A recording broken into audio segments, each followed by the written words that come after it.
for me. Paper planes will make you see simplicity. We gonna rock this bar. You look like a superstar. I wanna show you things I love about you. Holding hands and feeling so cool. All the things I love about you. Cherry lips and kiss anytime. You're so nice to make me feel right. Giving looks and dancing all night. Can we are the superstars. Superstars. Are we the ones who have the power? We are the superstars. Superstars. Are we the ones who have the power? We are the superstars. Superstars. Are we the ones who have the power? We are the superstars. Superstars. Are we the ones who have the power? I just don't wanna know where you are or where you go. Don't wanna know if love can make you mine. Deepest thoughts can come alive.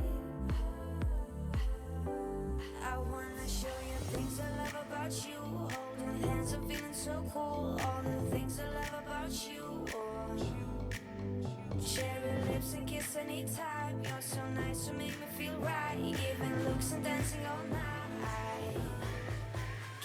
Can we are the superstars. Superstars. Are we the ones who have the power?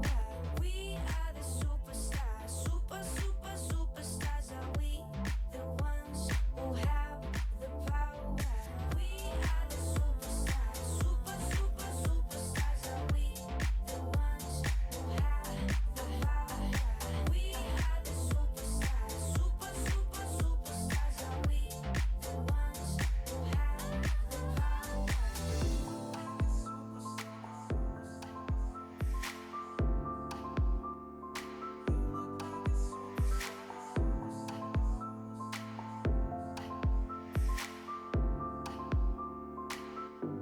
I wanna show you things I love about you. Holding hands and feeling so cool. All the things I love about you. Cherry lips and kiss anytime. You're so nice to make me feel right. Giving looks and dancing all night. Can we are the superstars. Superstars. Are we the ones who have the power? We are the superstars. Superstars. Are we the ones who have the power? We are the superstars. Superstars. Are we the ones who have the power? We are the superstars. Superstars. Are we the ones who have the power?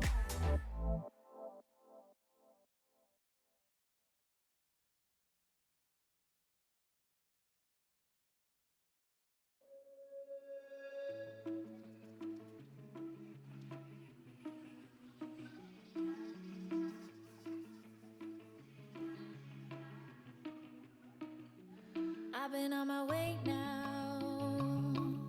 My head is down on an empty road, but I can hear your name loud. I'm not alone. Tick tock running out. You found a way to keep me close. I'm not alone. I'm not alone. Fire burning it all down. Haunted ghost inside my mind. Tell me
This could be good for me. Lately I was feeling like I need a purpose. But when you talk to me, give me the impression that I won't scratch your surface. And I could walk for days, searching for your praise. Is it even there to find? Is there a chance for me to win your memories? Will I slowly lose my mind? Lost in your maze, stuck in your gaze. How can I get out? I'm out of time to make you mine. Baby, show me how. Lost in your maze, stuck in your gaze. How can I get out? I'm out of time to make you mine. Baby, show me how.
This could be good for me. Lately I was feeling like I need a purpose. But when you talk to me, give me the impression that I won't scratch your surface.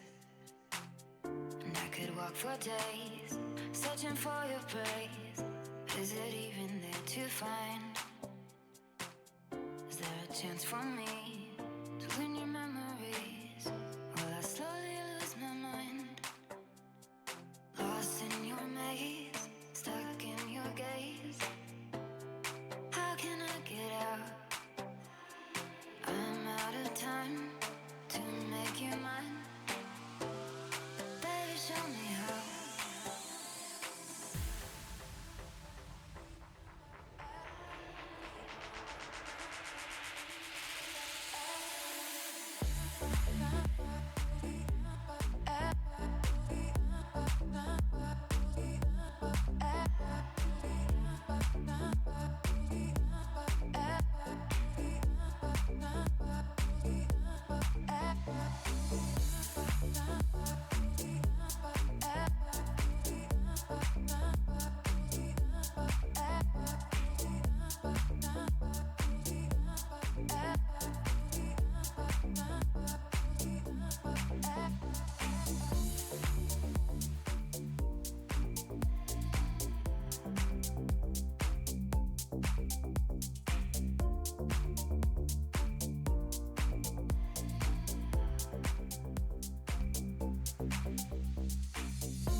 was feeling quite right like this as the lightning glitched and it echoed in your eyes, beating right through the den, and you left a dent in my home screen.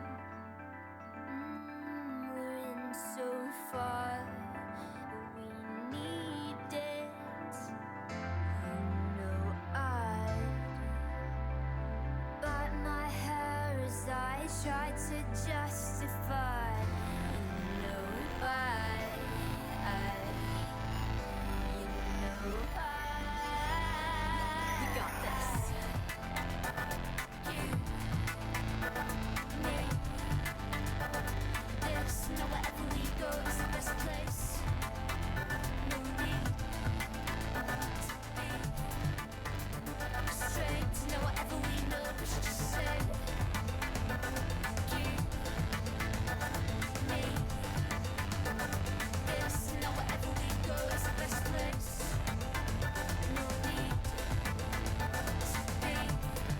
to be straight. Now whatever we know, we should just say.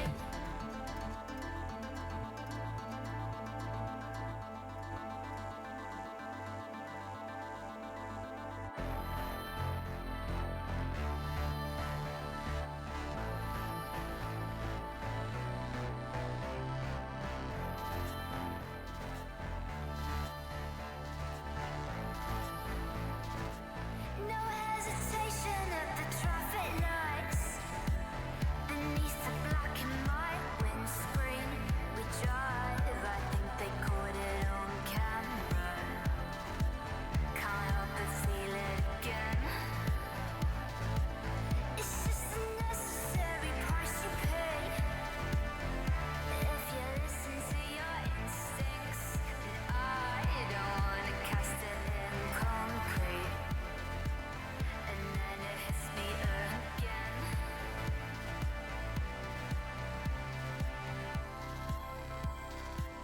We're so illuminated in the night. A light together down the firelight. Firelight. Beat, beat, beat, beat, beat, beat,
Get a little closer, let fall.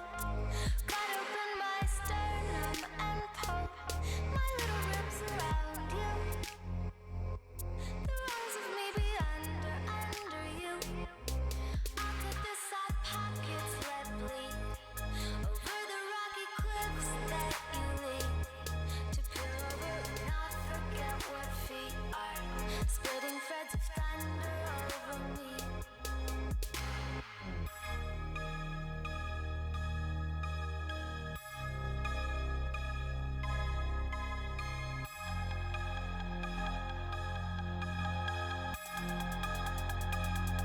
That I might seal with my chest and sink into the edges round you. Into the legs of quarries that break on all the edges round you, round you, round you. Get a little closer, let fall. Cut open my sternum and poke my little ribs around you. The lines of baby crowns over you. Get a little closer.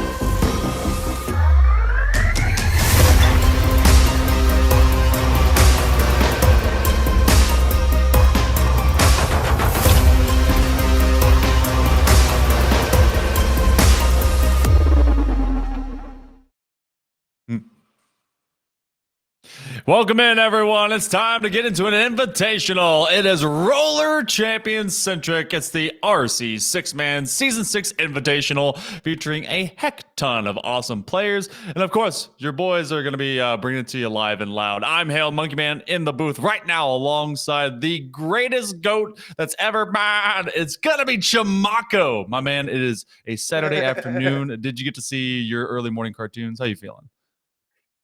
Man, I missed the cartoons. I actually woke up too late, so that's on me. That's on me. But you know what I got to see? I got to see an announcement about a league play here for six man. So that's amazing.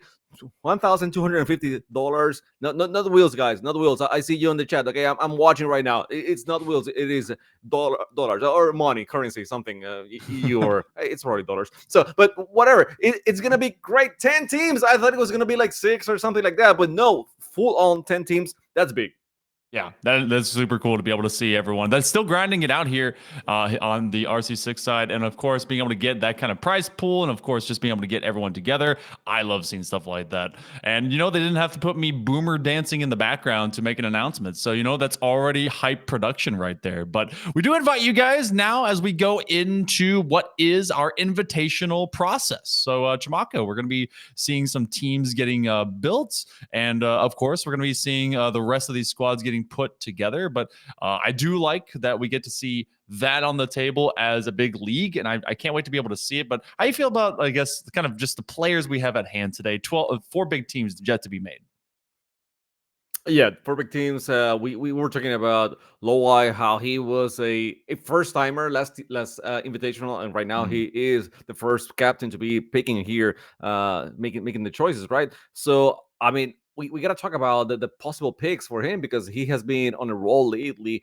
And most likely, I mean, if we're gonna have to guess, probably someone. I'm guessing someone from EU. So probably Dennis Texter. That's gonna be like my main pick. But you can never say Doma is out of the picture, being so dominant in NA. Yeah, that's very true. And they were actually first picked last time. And if you guys weren't here for the season 5 invitational, well, you got to miss out. It was actually just kind of a straight sweep through for Team Chiefs. That was Dennis Rayo and Sinez who took it just the last round ago. And this time around, they may be all split up. Rayo is actually picked as a captain, and so maybe he's going to try and run it back. We get to see how some of that goes. But Doma does in fact become the first pick. They were first picked last time by Character. This time they are first picked by Lowai. So I've also been told, insider scoop, that Rayo wanted to be master chefs, but they're in fact master chiefs. I still think they're going to be cooking with something good, but we're going to be working on their pick coming up here in all of a moment. And of course, a lot of these, like some bigger names coming in here. I think we have a pool filled with Texter. We've got Waitsu. We've got Fetzy coming in. So it's cool to see this continuing to expand for the 6-man server. Agreed. The only thing is, they switch it up a little bit with the games for Rayo, going from Halo to Overcooked, but I mean, it's not a big deal. So that's fine, dude. I mean, you still can be the chef. You still cook something. Who do we think it's gonna be the pick for Rayo? If I'm looking here, a little bit. I think it should be someone like Dennis, probably, maybe. But no, he actually went for Texer. Okay, my bad. I don't know anything. Anything. That's super cool. That's I mean, good pick. I mean, Texer is always a solid pick. How can you go wrong with Texer? Yeah, this is very true. Texter was highly influential in the entire European sphere, and I'm not at all surprised to see them here going the second round and going over to Rayo. You could have run it back, I guess, with both Dennis as well as Sinez, but they're just you can't have them all. So they have to know that they sacrifice one to be able to get the other. So we're going to be working instead with Team G. Well, SF, and that could give away at least a few things. But Grayley Pigeon, who is that North American beast that has been on several different squads, but otherwise has just been able to kind of win and just continue winning.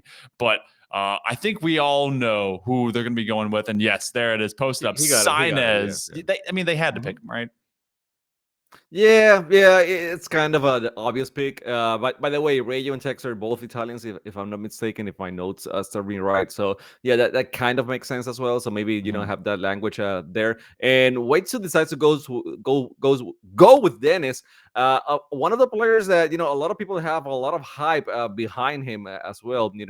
Being maybe one of the top contenders, not contenders, but the best all around players in EU. So you know wait to start strong, and I think he has another pick for being the fourth. Am I right about that one, Monkey? I think that we'd go snake draft. I could be super, super wrong. I think that's how we go. And so, as We do, we do, we do. we'll kind of mess with the timer a little bit and see exactly how that happens. But they look to have maybe a double pick situation. And Dennis did again. They won the last invitational. So Waitsu already a heck of a competitor, and then they get a man that's just able to be that glue for a lot of these teams. Not at all surprised. And they do go with UKIT. So getting some of that I'm not French, surprised. Mhm. yeah, getting some French mentality in there to really round out that 3-man squad.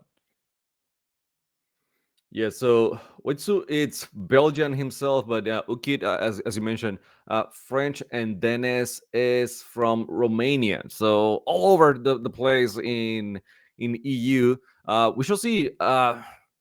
Rayleigh Pigeon, he's his second pick. That's gonna be a tougher one because we only have well, Fetzi is from NA, so maybe he wants to go with a full NA squad. That's true. But Nop is there. It's a very solid player too. Cam, a player that it depends if he wants to play with you or not more than anything. So I'm guessing Fetzi right now. And go all NA and try to have that NA advantage in servers as well, because that's gonna be playing a factor here in the game. Yeah. So I don't know why the clock is not running for Grayly Pigeon. Like, it's been on two for the longest. So I'm guessing this is rigged, guys. It might Already. be. I mean, Yeah. That's true. Sorry. dude, Look, I said that you had to pay 1,000 wheels to get the script, and apparently maybe that was given up for free. Oh, look, there we go. So Fetzi does in fact get picked up. So it is Fetzi. that's an all American group, and that could either be a boon or a bane, because since we're going to be doing kind of mixed servers, we know that sometimes they kind of get mixed around, and having mixed nationals between all of your different rosters actually helps you out, since they can play at least into the ping. But now it's going to be an all American kind of look, or at least North American look for GSF, which just so happens to match Grayley, Sinez, Fetzi. Who knew? But we go over to Master Chiefs Wow. or Chefs or whichever, and we're going to be seeing what the last two picks will end up being. You've got Nope the Nul and you've got Cam. By the way, field reporter here, Chimako, told me that Nope the Mhm. Nul means nope is bad. But I heard that in Saskatchewan, it actually means the big bala. So I don't know which one to believe.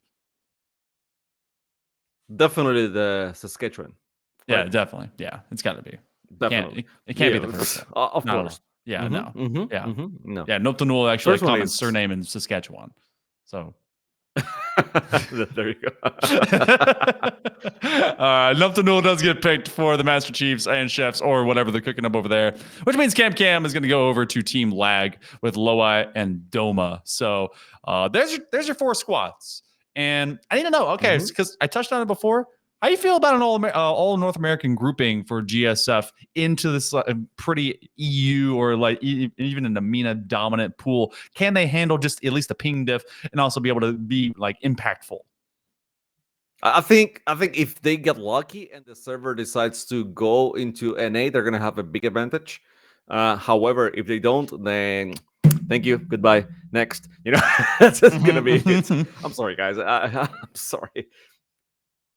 Well, we're going to see if that does, in fact, come right around the bend. So you do have your four teams, and we also have our bracket set up for you. And our first match of the day is going to be with Team Lag versus Team GSF. So we immediately get to see if this will become as impactful as it is. Now, to that end here, Chimako, we do have Doma that's going to be joining the squad. So 4 out of the 6 that'll be on the rink are actually North Americans. So maybe that'll all pan out just fine, and it will be up to Loi and Cam to have to keep up with pace instead. GSF actually could be in a very favorable position here. That's gonna be the only time that they're gonna have that advantage because there's only 4 NA players here, unless Lags makes it all the way to the finals and GSF as well. So then that will play in favor for GSF at the end.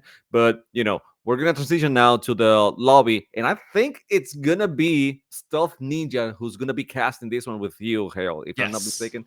I'm actually mistaken. No, yeah, I'm right, right? So Yeah, I'm you're gonna right. see you Yeah. later on, guys.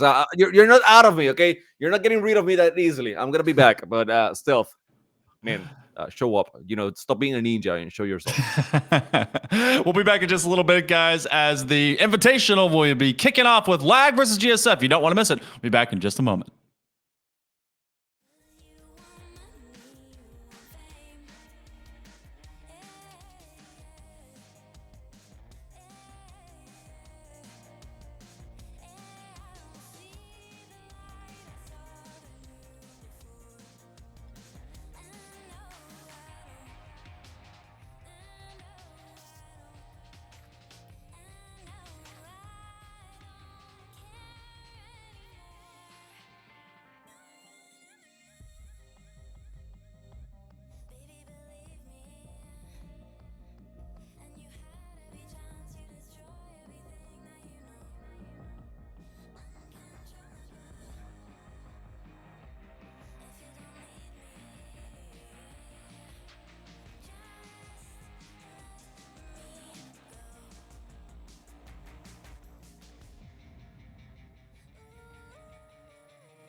Good. Well, I haven't played Helldivers. I do understand that democracy is at stake here, as we have full NA team representing with Team GSF, Grayley, Sinez, and Fetzy, all of course amazing players in their own right, versus two EU players that personally I'm not familiar with, but I look forward to seeing how they fare, especially on potentially NA servers, what it looks like. We're going to be getting. So starting off in Mexico Arena, we've got Team Lag, Team GSF, 7 minutes. It's so good to be back.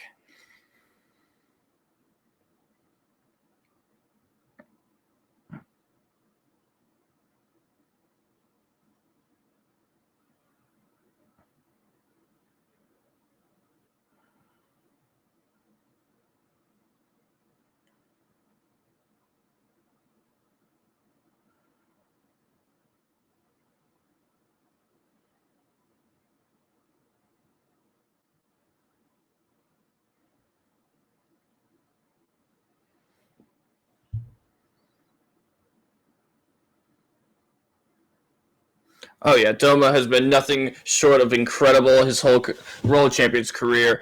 He's won so many Midnight Madnesses, as well as top positions in other tournaments as well. Definitely a great pickup, especially you got a full NA roster to go up against, and it's always good to have a little bit of that NA brand on your side.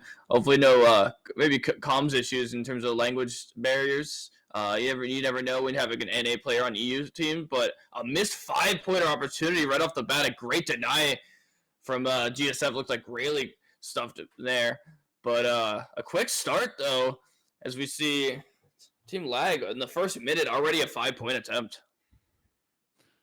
Trying to go forward and just kind of stay consistent through some of these rotations. Doma looking for an opportunity, but they do break now into this next lane. And honestly, there's a ton of pressure that's being applied by this squad. The first minute and 20, and a nice breakaway here by Team Lag as they're just trying to maintain control. And it's been some great passing. You're seeing all of Team GSF really having to give chase. And Lucy looking for a chance. They're actually using a 3-man rush to try and get around Sinez, who misses the dive, but they quickly at least get Grayley Pigeon over onto a defensive position. But the 3-pointer maybe set up. They may be going for it, but what a denial. Fetzy now, after trying to get some offense going for GSF, as they've been struggling to hold on to the ball. And as I say that, Domo with a fantastic tackle, unable to get it, as all three of Team Lag scrambling in the ball to try to pick up this ball. And the gate's open, but Cam going to slide in to steal that after a nice tackle, immediately shutting down what little GSF has to offer in terms of ball control, as we've seen so much of that in favor of Lag. It feels like 90% of it has just been in the orange team's hands. And now at one point on the board, it seems like they've been dominating in ball possession. They decided to take the one just to keep the pressure on, because after that failed 5-pointer at the start, it can be demoralizing to still have 0 on the board. So I don't mind this, but I don't think we'll be seeing a whole lot of 1-pointers coming up from them for the rest of the game. It kind of depends too, because if they feel like they've been dominating in possession and that they can very quickly and handedly get this out of reach from Team GSF, then why not press the issue with a few ones? You can do quite a few, but if you also have been more dominant than, or as dominant as we all have been able to see, then maybe a 3 will be right around the corner. So it's been great takeaway plans. Lucy's going to have this high side second ball position, but that was all of a bait to get everyone to look at him because they initially had gone the wrong way. Lucy with a hop, skip, jump, and throw. It's going to be a loose ball play, quickly picked up by Grayley Pigeon as we work to the midway mark here of this first game of the series. Fetzy ends up falling, but no one there to steal out. Grayley gonna get stopped by Lucy or Leo. Up to Cam. Still gotta get that first checkpoint. You see the defense are playing great man coverage, but still not able to get a coverage on Doma, who's around the corner. Doma now. He's got Cam and C, but he's trying to get past Fetzy. They're going back and forth. It seems like they're trying to play man coverage, but they're just walking around like there's no one on them, and it's working. Whatever they're doing, it's clear that they can't be touched. The GSF, I mean, look at that. They're just one step behind the whole way. They really are. And this is actually a loose ball play as Doma hit the floor, finally being able to track him down. You were talking about the fact that they were playing much more man. They had to send 2-mans to be able to get rid of Doma, who eventually was stopped in his tracks, streaking all the way to a halt. And that became a loose ball. Now, we have that one ball. We had that one score of a little bit of pressure, trying to at least extend this and into just basically a failed possession. You had 2 players rotating around where it was a loose ball centric situation. They could have tied up this game, and instead that one ends up just kind of rocketing his way around a second player. But they do have an extra look. Fetzy looking for that next position, but audible wise, there's not a lot of options. They finally get it over to Sinez, looking for the 1. Oh, it's going to go off the low rim, but they have a chance to actually work for 3, even off that missed shot. What a recovery. I mean, obviously not intended. You know, a lot of these players, they do some cool stuff, and you could say, oh, yeah, they meant to do that. That was obviously not the case here. They're going to take a great three-pointer shot, and you're right. After that missed opportunity, it looks like they came around. We're looking for that one just to tie it up, and a quick recovery, but that oh, my gosh. That bounce off the net, the grab, and the immediate recognizing, I have an open bowl. I can get around and get almost another half a free left. And a great, quick reaction time leads them to a three-pointer and a great lead. And I'm wondering, now is where we're gonna have to see Lag step up. And even they were dominating the ball possession for so long, it felt like the game was gonna just be a quick game. But now all the pressure is back on them. It's not like we haven't seen multiple pointers at least open up for the side of Lag before, but now with GSF finding some late-term possession, they've not really allowed it to exchange hands, even though they've had some loose balls that they've had to recover to. Greatly Pigeon playing for self-passing control with 100 seconds remaining. You have everyone looking to divide and conquer. Look at the 3-man rush, 2 on the second lane and 1 on the first, as you have Cam really just trying to track down Greatly Pigeon, but they are wasting so much precious time that Lag really cannot afford. That one's going to be just off the curve, and it ends up falling into Cam's hands. Now they're going to try and play keep away, but they have to be able to play catch up as well. And that one bonking off the interior and outside walls is not what you want to do if you're Team Lag. Manual pass there, almost a desperate attempt. Sinez able to get there, and now almost another offensive push here as they're putting on the pressure. All 3 of them in that bowl, no one behind, able to skirt around, and this is exactly what you can do in the final minute when you have a lead. You can do whatever the heck you want. You can go forward, you can go backward, and you have to be able to read both on the defense. This is where that man coverage usually comes into play, but now they're threatening a win with 40 seconds left, and they can take their time. Only 1 on the net, and it's Doma to get through, and he manages to sneak it in 6-1 with 30 seconds. That is a game 1 win if I've ever seen one. What an absolute flip of what this started as. How it started versus how it ended. JPEG quickly surmounted here at the end of game number 1. It's going to go 6-1, where it was early domination by Team Lag. GSF just was able to keep things in control and then found themselves a nice dub. So, Greatly Pigeon, Sinez, and Fetzy, it really was not any standout performance to kind of speak of any one player in particular.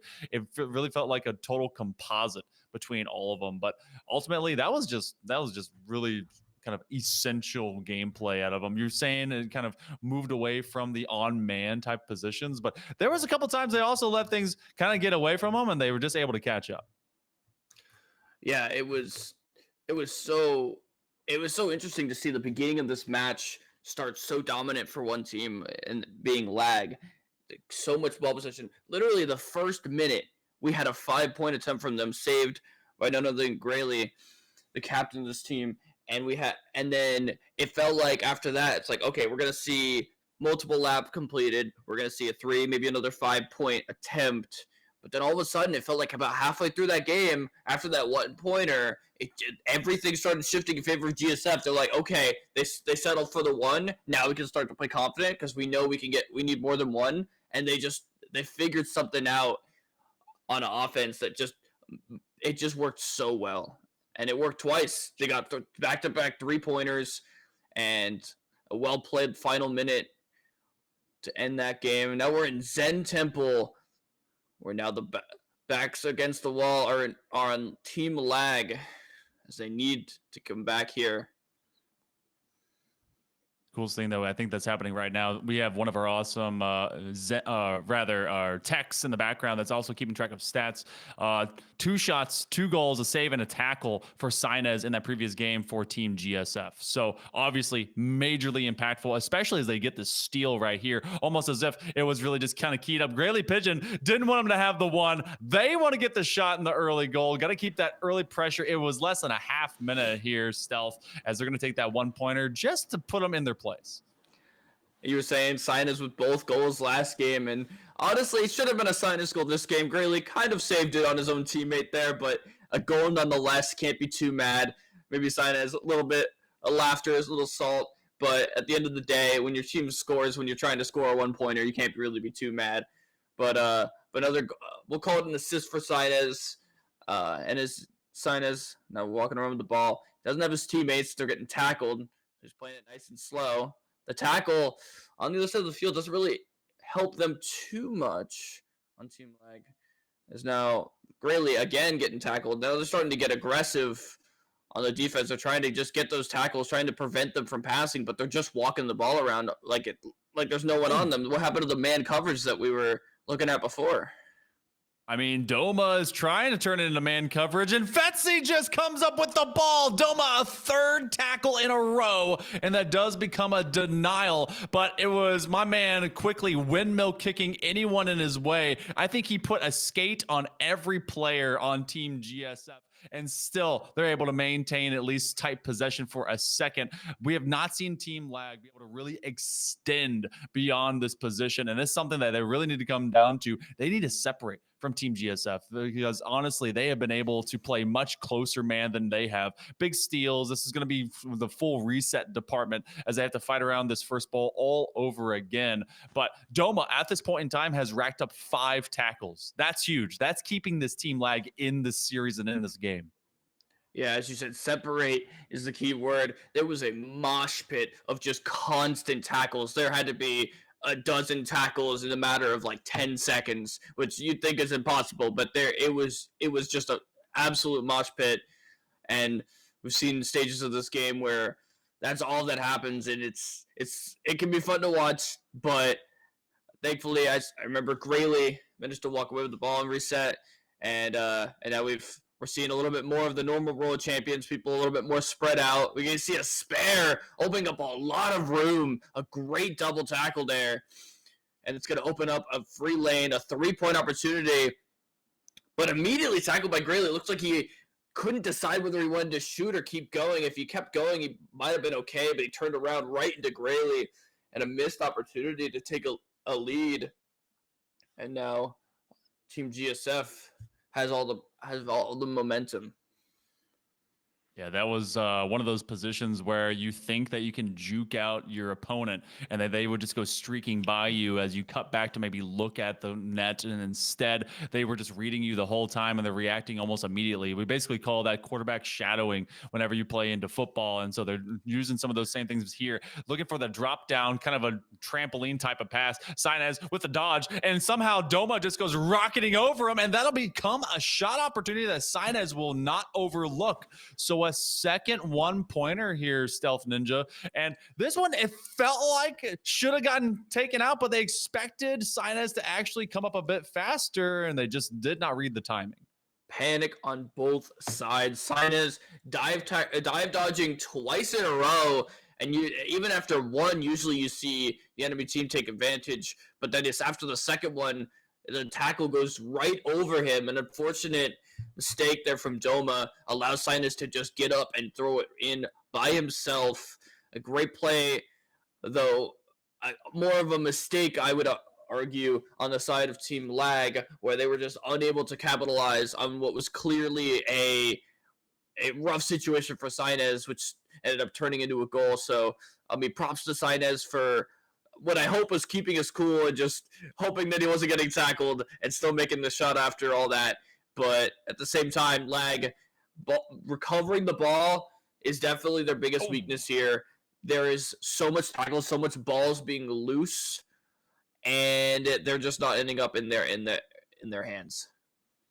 Yeah, they've really kind of struggled to turn these opportunities into at least shot opportunities, and they did have a longer possession. They nearly broke the fourth gate into that second lap to maybe get a 3-pointer online, which they desperately need if they're going to try and snag this lead late. It has been a high premium to pay to be able to get some possessions against this GSF squad, but GSF, they actually cough up the ball again. Doma coming up huge as they continue to get tackle after tackle to really keep their squad in this. It's going to be a loose ball, but it's going to go down into open waters. Fetzy gets bodied. That's going to be a reset. They're going to go to this first checkpoint, and that's going to be Cam that's going to have to run away from it. And they're being pressured by Grayley Pigeon. Doma is going to use that front side hip from the 4 to the 1 checkpoint to try and get his team in this. And Stealth, this has got to be the one that really they turn into points. It can't just be a single. It's got to be a triple. Then Cam and Doma rounding the second bowl, and now they've got a lap in front of them, but Grayley Pigeon will deny them again.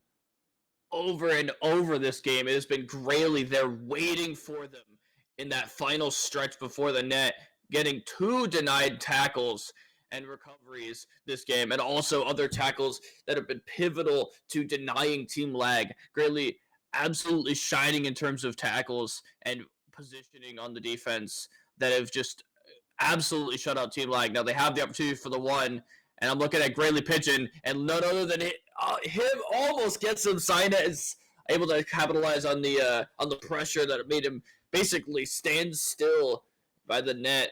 Unfortunately, I'm not seeing a whole lot of passing. Like, he held onto that ball for what felt like forever, and his teammates were probably, I think, just out of reach, or he just couldn't get the ball off in time. And that's that now. The struggles when you get to the net.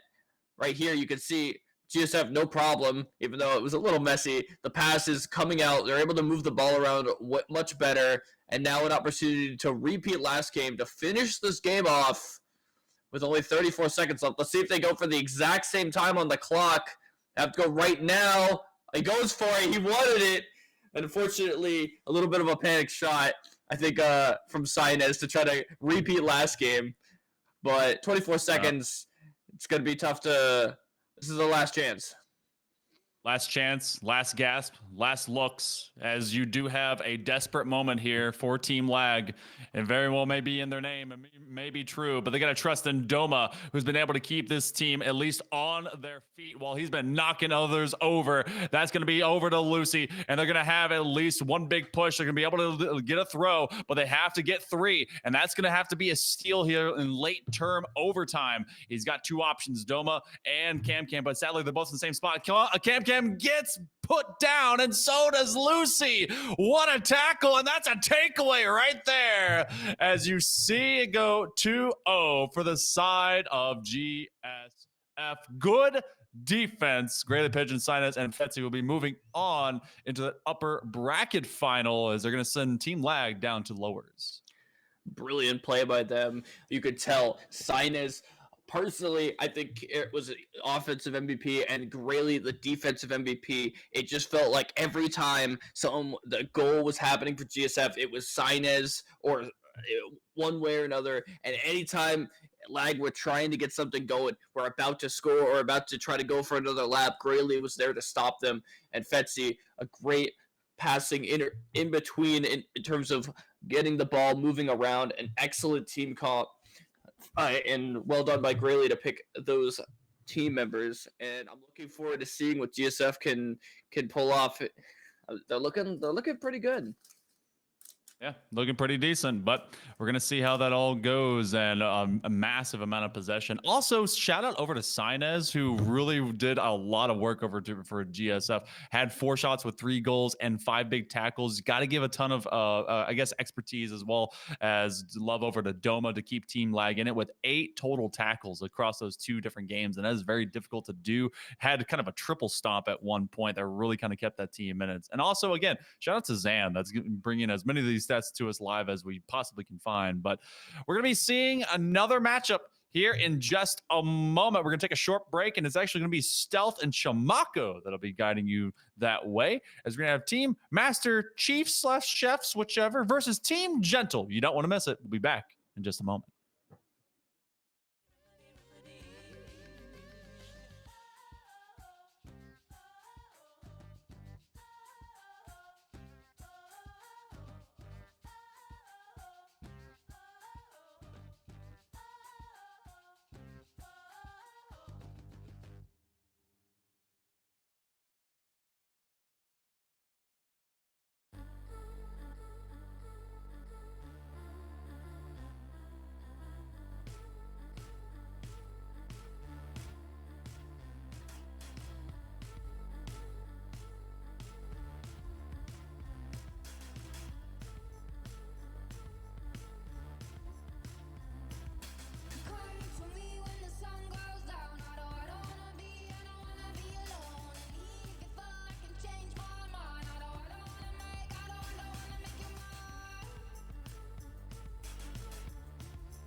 I'ma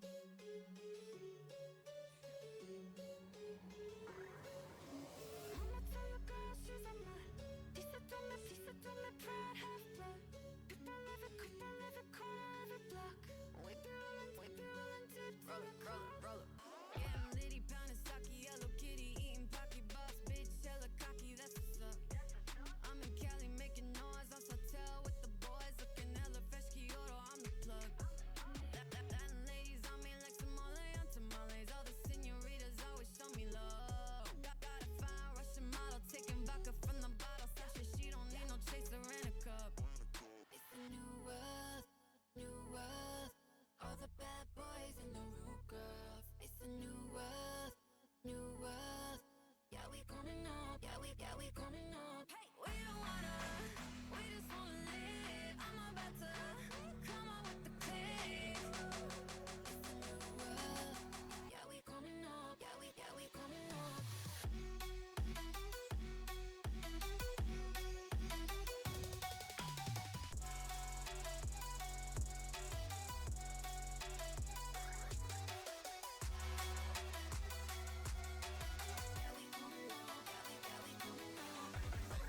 I might be that Pasaraya generation. Black, white, Hispanic, Asian, Persian persuasion. This happens often, but ain't basic occasionally. I turn that 1-on-1 to 3, it's amazing. I came up from nothing and hit the lotto like it's the motto. We with different models, with different problems and gifted bottles. We got 50 bottles and nails is polished. It's from Chicago. When we from the projects, projected to never see a dollar.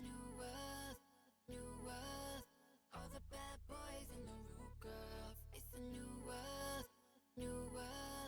Yeah, we coming up. Yeah, we coming up. Hey, we don't wanna, we just wanna live. I'm about to come on with the click. It's a new world. Yeah, we coming up. Yeah, we coming up.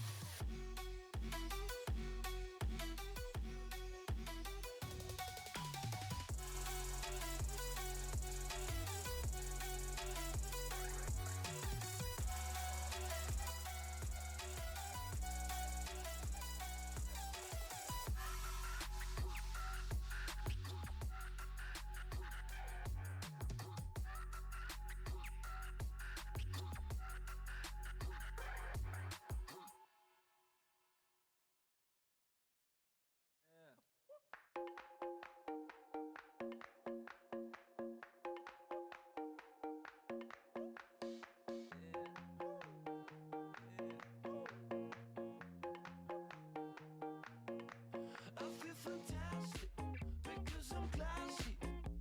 I shake my ass because I'm so damn sexy. Oh, I'm so nasty, and you're all plastic. But you don't have to go because I'm alright. I'm okay. Life is way too short to hate, so let's be friends tonight. I'm alright, alright, alright.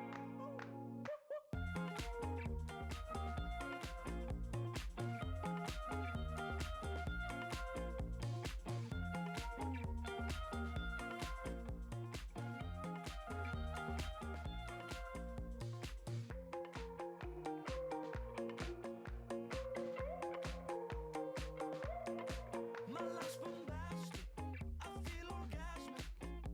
I shake my ass for you, I bring the magic.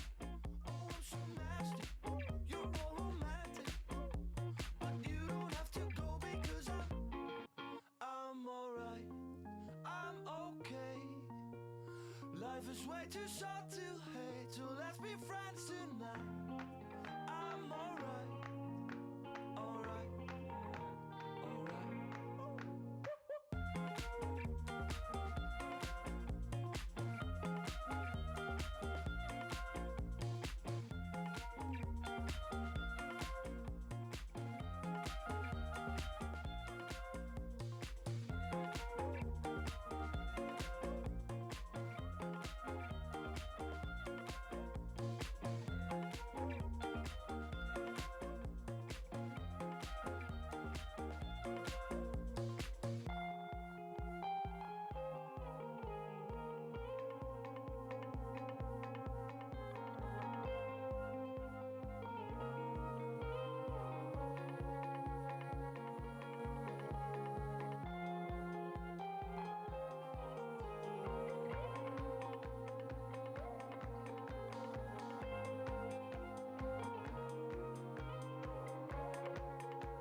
Welcome back, everyone, to the RC Six Man's Invitational number 6.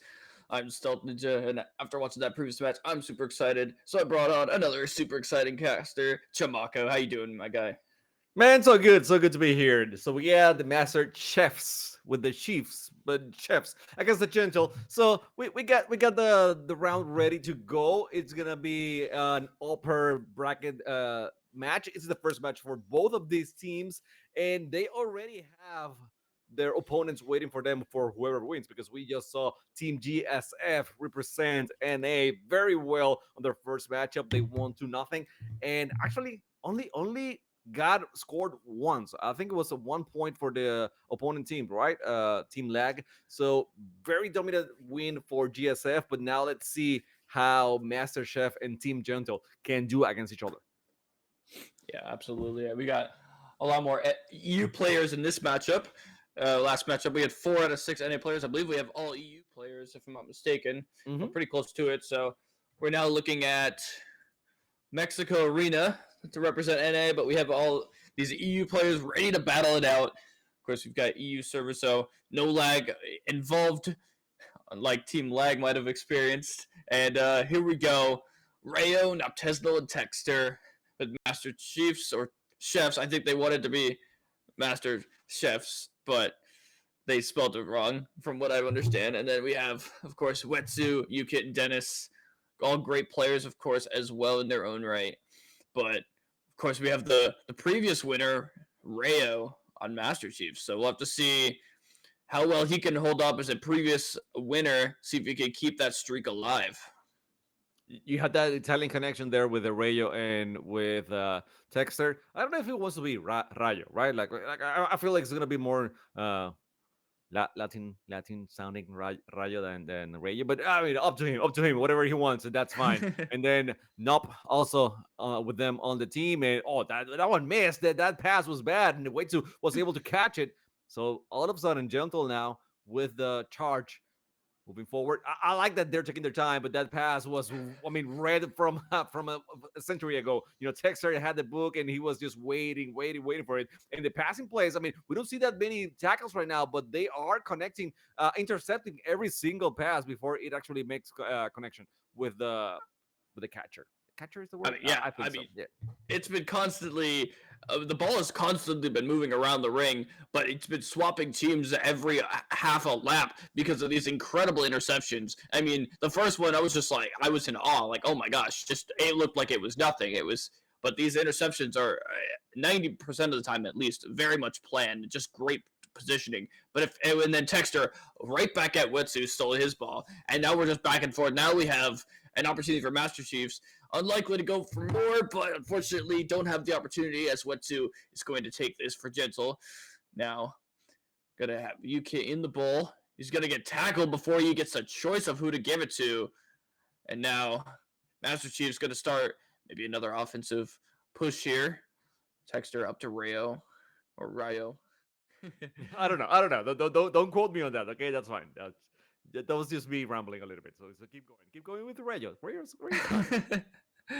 Yeah, you know, as long as it just think of it runs with mayo, right? Everyone loves mayo. But no, we've Wetsu gonna stop that push. Master Chiefs still looking like they're holding a majority of the possession, but looking pretty good, except for when the ball's getting intercepted. And now an opportunity for Gentle. Wetsu has got to get back to Dennis. Dennis missing the magnetic pass. That's a good tackle from Dennis. He's going to be able to pick up the ball, but he misses it. A missed opportunity. I thought he had it. He walks right next to it. And it seems like very few mistakes, very clean gameplay across the board, but it's got to, as soon as I say that was the magnetic pass we see. But still very clean gameplay. A wide open one. He's going to take it. We're 3 minutes in. I don't disagree with this, though it is unlike Europe to go for the ones like this. Well, we have seen changes in RC for the longest, right? If you ask 2 years ago, it was gonna be fivers all the way and only fivers, and we will only score once when we were overtime, right? That's the only time where you score once. But right now, things are changing a little bit. These players they know each other very well from the 6 months server. And they know, I mean, how good the defense is. So far, it's been solid. I mean, those interceptions every single time that they go for the passing plays is not allowing them to make many laps. So as soon as they have one solid lap, and it is wide open, they're gonna take it, and that's just what happened, for the chefs. I'm gonna call them chefs if they wanted to be, the master chef. So let's go with that one, and now that's an open one. Way to decided, okay, maybe we're not gonna play the same game. Okay, we're not gonna go for the ones we want, all or nothing. This is gonna be the eagle pick. Let's go for two more laps, maybe, or hopefully. I don't know what they're thinking right now, but the one pointer is not on their menu. Not Tesno.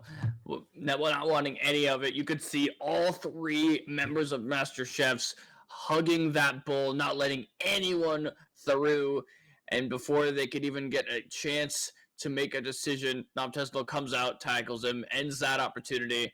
It seems like they are not letting anything past a one. I feel like definitely should have taken the one there. It feels like EU's now just following in NA's footsteps. NA walked so EU could run. Oh, And now Dennis up to UK. He's got the one open. Are they going to take it? Wetsu, he sees the opportunity to get past the defenders, and now he's only got Texter to deal with. He's already got the first two checkpoints. Just waiting for his team to show up. UKIT now ready for that. Dennis is up in the air, but he's got a man on him. Now he's open. Wetsu up to Dennis. He's got three open. Are they going to go for more? They do. They see the opportunity in the ball. They're going to get the second checkpoint, and his team's blazing fast. They've got beautiful speed and positioning to allow them to move this ball around. It seems like the defense is struggling to keep up. Wetsu, 5-point open. UK going for the defense. I see two tackles, and there's the 5-pointer to slot it in. No one's able to save it. Beautiful play. And they finally found those gaps that they needed on that 1-2 ball to keep the laps going. And beautifully done from Team Gentle. I like that you mentioned the speed, because a lot of times when we are thinking about speed, is just completing laps very fast, like going all in and moving forward, and then getting 3 laps done in a half a minute, and then score. And that, I mean, Gentle was playing fast, but that was not the type of fast that they were carrying on. They were moving fast every single time. They were zigzagging. They were going up and down the walls, and making good passes, solid passes at the end.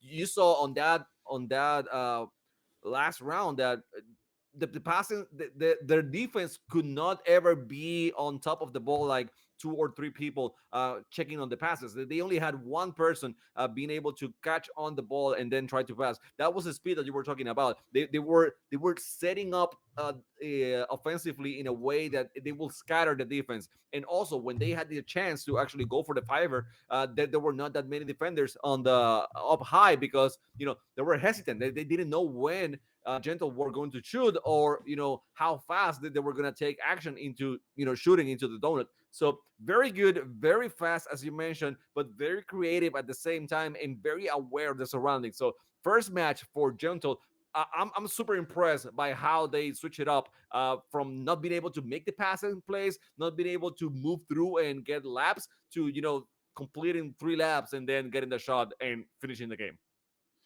Yeah, and absolutely a great offensive play there, and the speed is, we're gonna see more of that, I hope. But what I want to see from Master Chefs is, I want to see them, if them recognize when they need to go around backwards. The fastest way to rotate for a fast offense is to go the other direction. Force them to slow down by just getting in front of them. And it felt like they were just kind of chasing them. And at the end, they were able to get 2 people at the net, but they just got both tackled. And it felt like they were just panicking for the last lap and a half of that play. So I'd like to see them keep a little bit more composure, and we will hopefully see a little bit of a closer game. But I mean, maybe we just see a quick 5 here. You see the offense from Gentle. They're spreading out, but unfortunately, Magpass did not connect there. Dennis is now going to grab this after a nice tackle. Texter got to read that jump from a mile away. Now Master Chefs have their first opportunity. Never mind. Soon as the ball left their hands, it's back into Gentle's hands. It's what it's felt like. It felt like a lot of the first game, those interceptions, just being in the right place.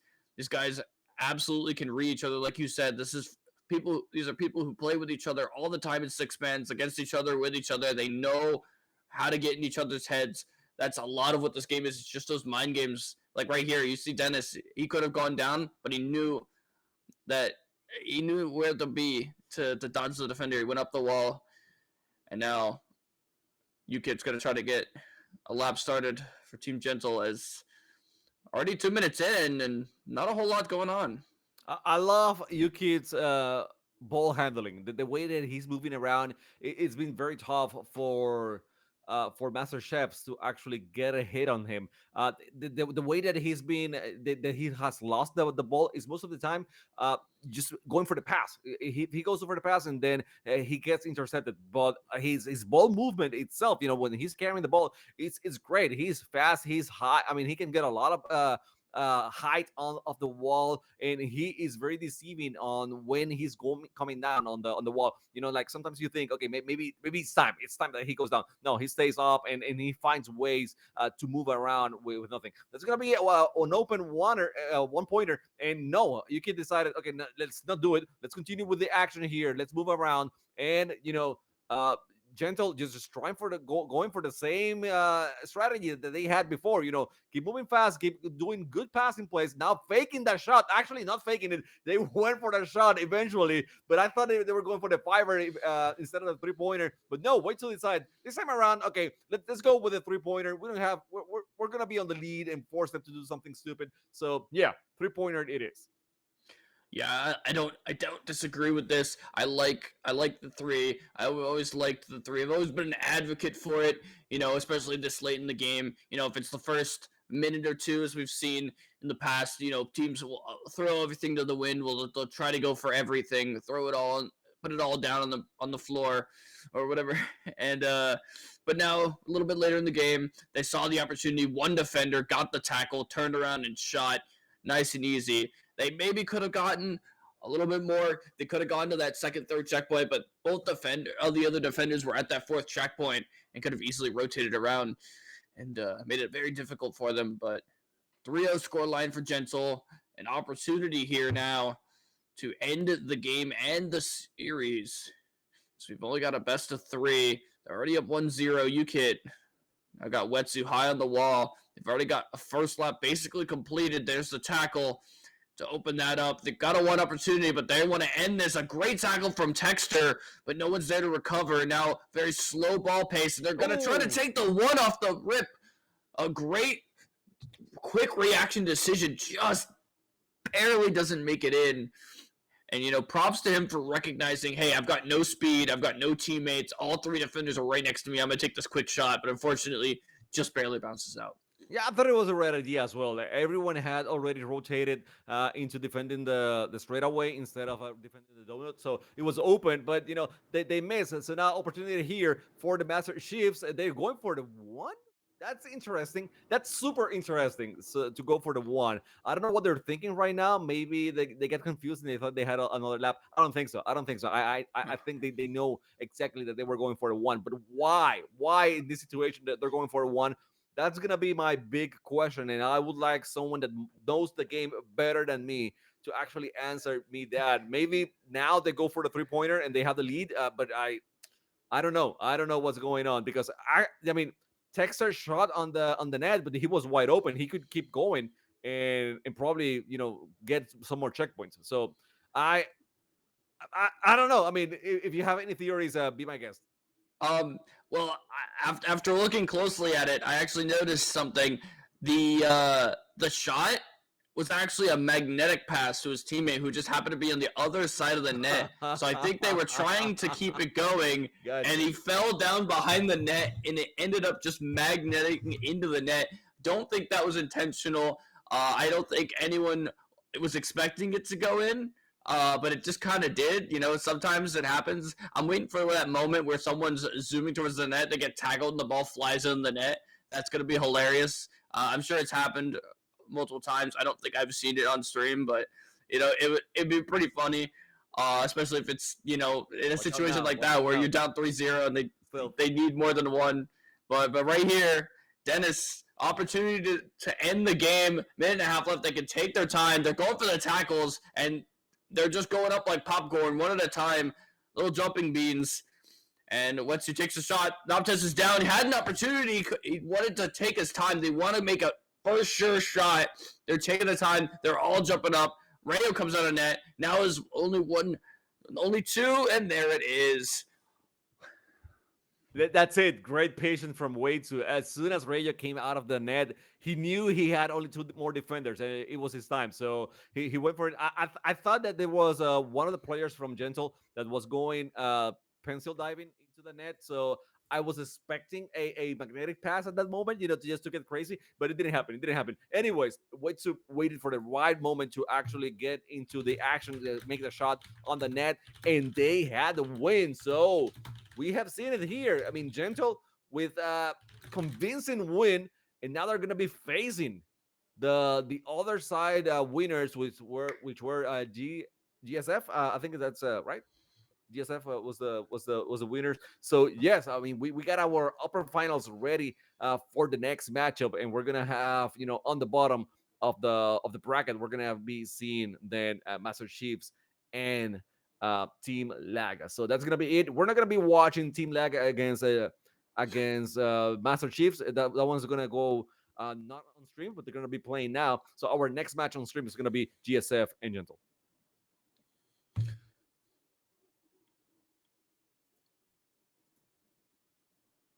Mm-hmm. Okay, guys, we're gonna take a quick break until we set up the next matchup, and I already told you which one is gonna be. So don't go anywhere. We'll take the break and see you for the upper finals.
Welcome back, everyone, to the RC Six Man Season 6 Invitational. I'm Hell Monkey Man, and in the booth alongside the greatest goat to ever goat is going to be Chamaco, and we are going to be showcasing to you guys the pathway to glory. Also, shout out to Glorious Esports for putting on this awesome competition, as well as RC Six Mans for getting all the players, all of you out there that want to be involved in it. This is going to be Team Gentle versus Team GSF. We are in this upper final before the grand final, and Chamaco, what a collision course. It's the colonists versus the colonizers. I don't. That one hits home a little bit too close for me. Okay, so Okay. I'm not gonna say anything, okay? Being from Puerto Rico and all. Anyways, gotcha. I mean, yes, we got GSF. They look strong. They look so well on the first matchup against the Gentle, who also did look very well. The only difference is that GSF allowed only 1 point on against them, and Gentle, I think they allowed 2. I might be wrong about that, but yes, I think that's the only difference so far. But man, oh man, I think this is gonna be a battle about ping. Whoever gets the server, they're gonna have a better chance. They hate me for saying that because I'm not gonna be winning this for ping only. I know you got skills, you already show it. But at this time around, when you have two teams as skilled as these two, because they have everything going on for them, they are so equal that slight difference might be what gives them the edge on the game. Yeah, I very much agree, and I know that it comes down to we have very mechanical players, and so maybe just the network difference could come up as the key difference. But I think also there's going to be a player on each side that comes up as a key diff. Sinez was huge for GSF in their initial semifinal match against Team Lag, as Sinez in particular was just an absolute demon. They were walking away with basically anything that they shot turning into gold. I think they were 3 out of 4 shots between both of those, and then with 5 big tackles to also just be efficient across the field. But then on the other side, it was Waitsu who was able to get 5 shots walking away with 3 of those and 4 tackles of their own. So it's matter of those two on either side really walking out with being that impact kind of player. Dennis Ukit helping out Wade Sue, and Grayley and Fetzy doing much the same. And we got to remember here, Chamaco, GSF started a bit slow whenever they're against Team Lag, but then they ramped up late, and that could be something that they do again. Yeah, they started at 6 and then they went all the way to 10, right? That was it. Like they don't have gears. They just go. It's like a like a electric car. You just push it and they just go through. So Shout out, yeah. that's what it isn't. It isn't. No. No, it is. It's exactly what I do. I have to pretend that I make engine sounds while I'm driving my car. I go, it's great because otherwise you just hear beep. It doesn't do anything. But if they have a lot of power, you can feel it. It's just there. It's Oh, instant yeah. power. So that's what I mean by GSF not having gears, but they just push through and they don't have to switch anything. They just can't do it. So they did it in that first game, and then they stayed there constant on the second game as well. You mentioned Waitsu, you mentioned Sinus. In my eyes, I was looking at Grayley as a super solid defender. Maybe not so much in offense, but defending. Whenever you had Lag, someone from Lag completing that first lap, he was there. I mean, he's that defender that's gonna tackle your quarterback, in an instant, right? If you make a pass, he's gonna be there and hit the running back. I mean, he's gonna be that guy who's be tackling and not allow you to go through. On the other side, in a much different position, I mean, or play style, it was Yuki.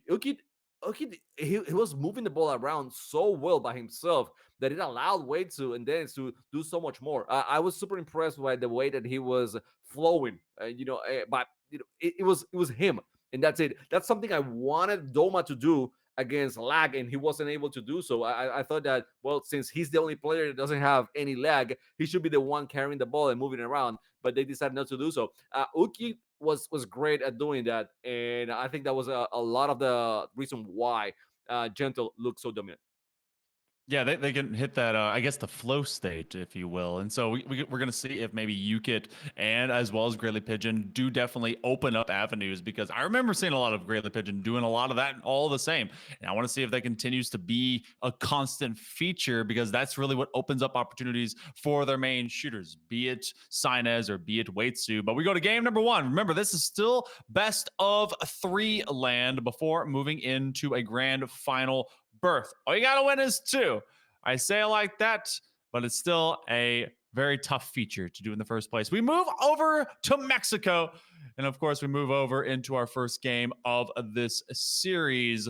And I want to see who's going to be able to start fast and start strong. Game number 1, 7 minutes on the clock. What's catch it and Grayley Pigeon right off the bat going for that attack. He's like a Pokemon. You said attack and he's gonna tackle the the other person right away. Then it's catch that one going for the pass. I like it. And Yuki was the guy I was mentioning before. Let's see if he has that same ability that he showcased before, and that was a great pass. Just giving Dennis and Weitsu a lot of space so they could move around, move forward, and get away from the defenders, so he could pass it to them. That was a great uh, in start of the game for Gentle.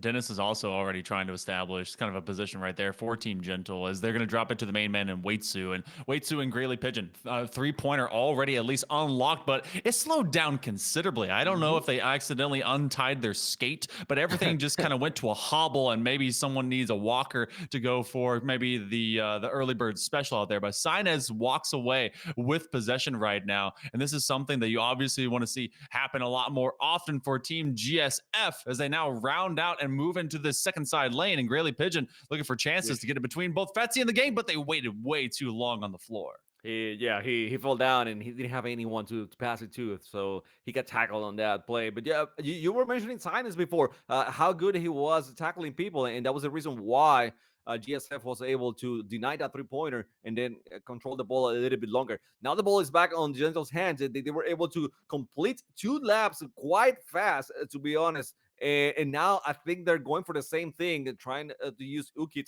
to move the ball around, passing to Dennis. Grayley Pigeon, the only one behind the ball, a little bit too far away. And right now, Dennis, I'm sorry, Waitsu and Grayley go for the double tackle, and Ukit has the opportunity to go for the 3-pointer, but he decides to go back. And it was Grayley Pigeon that wanted to knock off the ball, but he didn't have control. So it is not a denied per se. Waitsu now going for the chance, and he decides to maybe go for the fire. Yeah, I think so. Okay, yeah, and that was Grayley Pigeon, like we had called him out before, really being an impactful player, trying to be able to get this possession out of the hands of Team Gentle, but they have actually been given an opportunity to round all the way into a 5-point range. They're going to toss it over to Waitsu. The 5-pointer is, in fact, open game number 1, ready to be decided. They're 3v1, and they just give it over to the man. Waitsu is going to be taking game number 1 all themselves. That 3v1 just undefendable. Man, and at the end of the day, just give it to Waitsu, right? I mean, whenever you want someone to shoot and have a high percentage on the net, you give it to Waitsu. I mean, we've seen Dennis and you can do a lot of outside of the donut, right? But when it comes to the moment of the truth, just give him the ball. You guys go for the tackle. You try to open the net as much as you can. You don't have to do much because Waitsu will find the right timing to shoot it on the net and get that goal and make it happen. So 5-0. GSF literally only had a few tackles and that's it in this match. Yeah, that's a bit unfortunate for him. And it was honestly Waitsu. Obviously, 1 shot, 1 goal, 1 big tackle. You had some great takeaway positions for both Grayley as well as Sainez, but nothing that really got to ramp up offensively. So Team Gentle not being so gentle when it comes to how they want to effectively shut down anything that comes at them. So we're going to move our way over to the Zen Temple where GSF, you calm the nerves, maybe find a bit of zen before ultimately they could be thrown down to the lower finals, a place and a position into our grand finals at stake. Remember, $150 also on the line. So there's cash at hand this weekend, really kicking off March in a great way. We're going to game number 2. And Chamaco, GSF, they would love to find an offensive push into this game.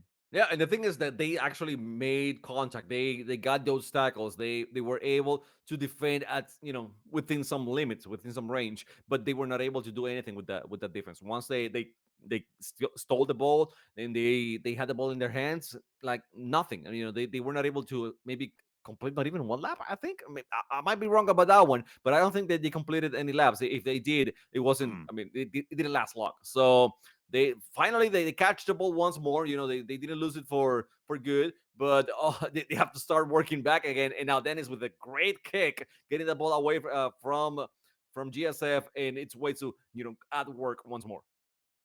We finally got a completed lap if you count all four gates, but that one immediately it gets kicked out of the hands of Team GSF, which is unfortunate for them because that they're struggle bugging at least a little bit to just get possession in the first place, and that ends up being a loose ball into the second bowl. So very sloppily maintained and possessed. Maybe that's a bit of ping. Maybe that's just simply these guys are kind of out of order right now, but you're seeing a much tighter kind of state of defense and flow. Greatly Pigeon, though.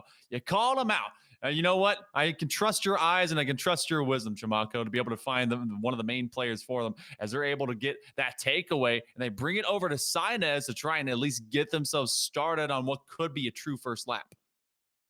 So right now, I think their defense is good. Their offense, it needs to improve. Fetsi decides to go for the pass. A lot of passing plays right now, trying to fetch it to the person that it's wide open. Good rotations from Gentle. They're trying to cover all the bases, but somehow GSF is still finding an open person. So right now, it is Grelly Pigeon passing to Sinus. Oh, Sinus dodges that one, and he has a lot of speed, so he's going to continue. Fetsi is up high. They're trying to go for the grab, I think it was for the slingshot. Betsy with an open 3-pointer, and the shot. I mean, it was a pass to Grayling Pigeon. Nicely done. They decide to go for the 3-pointer. Not gonna risk it for the fiver. I don't blame them at all, but they got the lead right now.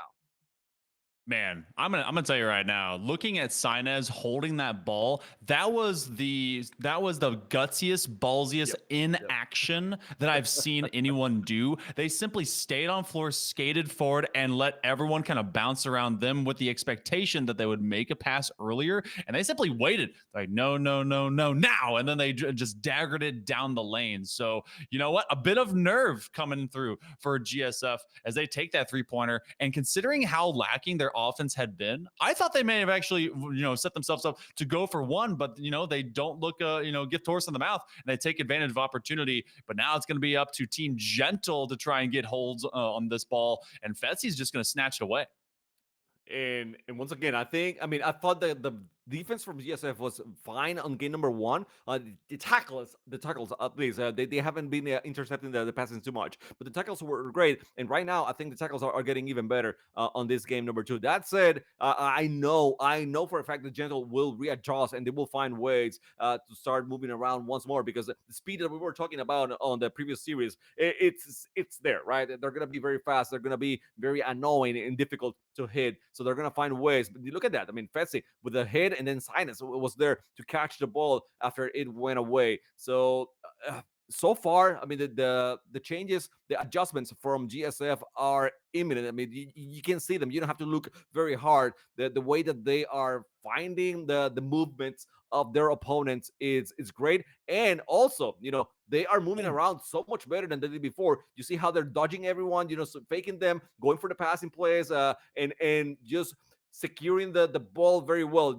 It's like baiting 2 defenders into the ball carrier, and then the ball carrier has options to send the ball away. That's going to open the first one. Are they going for the 1-pointer? They are going for the 1-pointer. I don't at all hate that either. And just seeing the sequence of events, Sinez actually was making some very quick juke steps. They got a quick sling maneuver into that first ball to even free up Grayling Pigeon. And then they were able to get right back over to Fetsi, wait until everyone kind of committed into the bowl, sling it down as an open Manny shot that then was picked up and put into the one, and they dunked it through. So getting the sure thing. And now with a 4-pointer, this actually puts them in a position not only to maybe find one more and then get this series tied up, but also it forces to where you have to get 3 laps, to get the win, but also to get ahead at all to be able to get in front of this squad. So can't do too much as they still have a 1, but they're looking for that 3, Chimako, with less than 3 left on the timer. And Dennis is trying to be some fancy quick feet. I don't think Gentle had any other intentions other than going for the 3 laps anyway. So they already have 2 here, and it's gonna be a matter of time before they move around and find a 5th one. Dennis has way too up ahead, so he decides to fake the defenders as much as he can. I mean, the footwork is amazing from Dennis so far. He got the opportunity. He catches the ball once more. He denies a Grayling Pigeon. It was so close. opportunity here against two defenders. He goes for Ukit, and now who's gonna shoot it? I mean, you gotta give it to Waitsu, right? You gotta give it to Waitsu, but it seems like Ukit wants a shot himself. He's going for it. He's waiting for the right moment to attack. He gives it to Waitsu, and wow, Waitsu with the opportunity. You gotta be scared now. You gotta be scared if you are GSF. Waitsu with the opportunity. He's baiting everyone. No one is actually going for him. He's waiting for his teammates. He got it. He got it. He got it. I'm telling you, that guy Wow. is the Iceman. He waited, ice on the veins, and then when the right moment arrived, he got a shot, and he gave the team the win. Red, white, and blue. Red, white, and who? Waitsu knows exactly how to shut them down as they go 2-0 in this series.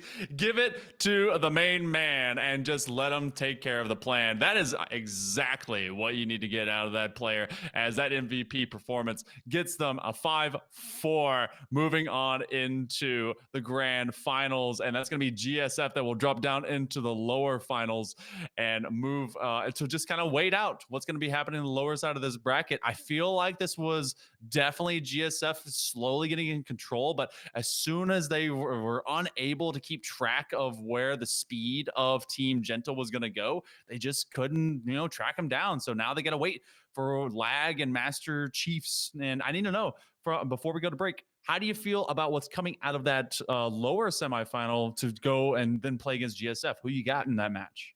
Ooh, who do I have in that match? I can't tell you because the thing is that they lost so handily, both of them, and that sounds so bad, right? But I gotta see them play. I gotta see it play it out. I mean, do you have anyone? Because for me, it's a toss up right now on the bottom half. I liked how Lag played at the beginning of the match against GSF in that first semifinal of the stream, but looking at Rayo and Texter and Nope, I mean that's just a really strong triumvirate. So it's kind of a toss up. You have some consistency across those three. I think Doma is a bright shining point for Team Lag, but it's kind of a toss up to see how it ends up coming around. But we'll end up finding out how it is after a short break. We'll be back with the lower finals, GSF versus someone. You'll see it here in just a moment.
got.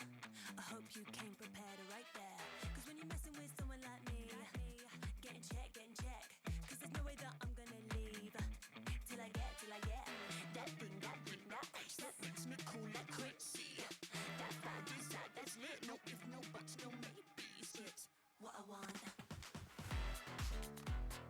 This is what I want. This is what I want. What I want. This is what I want. That thing, that bling, that thing that makes me cool like crazy. Makes me cool like crazy. Makes me cool like crazy. Let me break it down. It's a material world, but I'll tell you now, I can be your girl.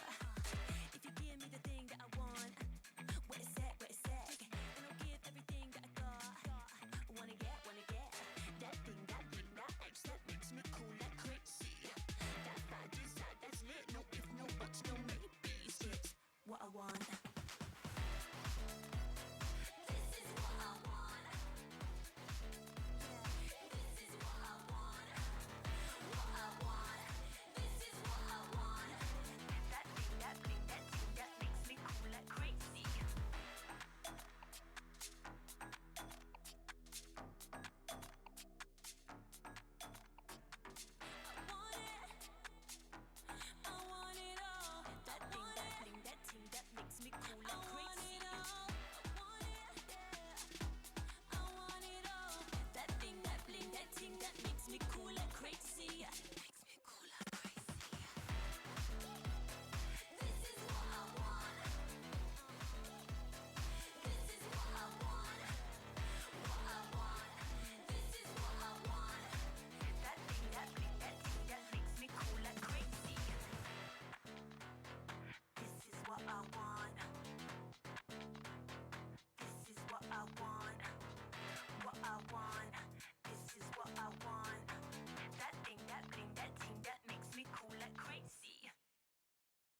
Welcome back, everyone, to the RC Six Man Season 6 Invitational. I'm Hail Monkey Man in the booth alongside the sneakiest person you may ever meet if you ever see them coming. It's Stealth Ninja coming at you live and loud as we get to see our bracket and the pathway to success and what could be the end of a run for two particular teams. Team Gentle is already in that grand final. GSF has descended into the lower finals where they're going to be facing off against Master Chiefs after they had taken down Team Lag in a 2-0 stealth. Are you surprised that Master Chiefs now kind of bouncing forward into this matchup? This is our fifth unique match here of this tournament today. Well, they had to face what looks like to be the hardest team to beat, Gentle, in the first round. So, and Lag seemed to be having some issues that they couldn't quite sort out. So, I mean, I'm looking forward to seeing what they can pull off. GSF have obviously been looking strong, even against Gentle, who 2-0'd them and won both games for hitting that point limit. Even then, GSF still look strong. That I think Gentle Chiefs, Master Chiefs, are gonna have to step it up. Still, they're coming off a win, and GSF are off a loss, of course. But I still think advantage in GSF court. And we'll have to see what they can pull out. It's going to be interesting. Should be a fun one regardless. So we go into game number 1. Remember, this is still best of 3 before we go into Grands BO5 territory. And again, we slip into Mexico City. Master Chiefs trying to take down GSF and continue this run, maybe a little bit of EU domination before maybe the North Americans can be able to find some extra freedoms to go into a Grands where they'll need a bracket reset to be able to find themselves in a stellar position. But it will be early possession here, Master Chiefs, with Rayo and Texter. I believe that that one's going to be the key combination really to find themselves moving upfield. But Sainez wants to have much heavier involvement. They were basically that mainstay for the squad to be existing against Team Gentle earlier, but let's see what the Chiefs can drum up. Rayo now, after completing the first lap, gets the ball, immediately gets tackled before they can get even a shot off. Though I don't know how much they would probably want to shoot the one. We've seen a couple of ones, but first minute, typically seeing these teams wanting to go for more. Fetzy now going to start getting something going. I swear, as soon as I say a name who has the ball, they get immediately tackled. So I'm afraid to just say anyone's name. Like if I say Texter, he's going to try to get a pass up to Noptez. No, I'm just going to shut up. It's just too much, right? It's too much.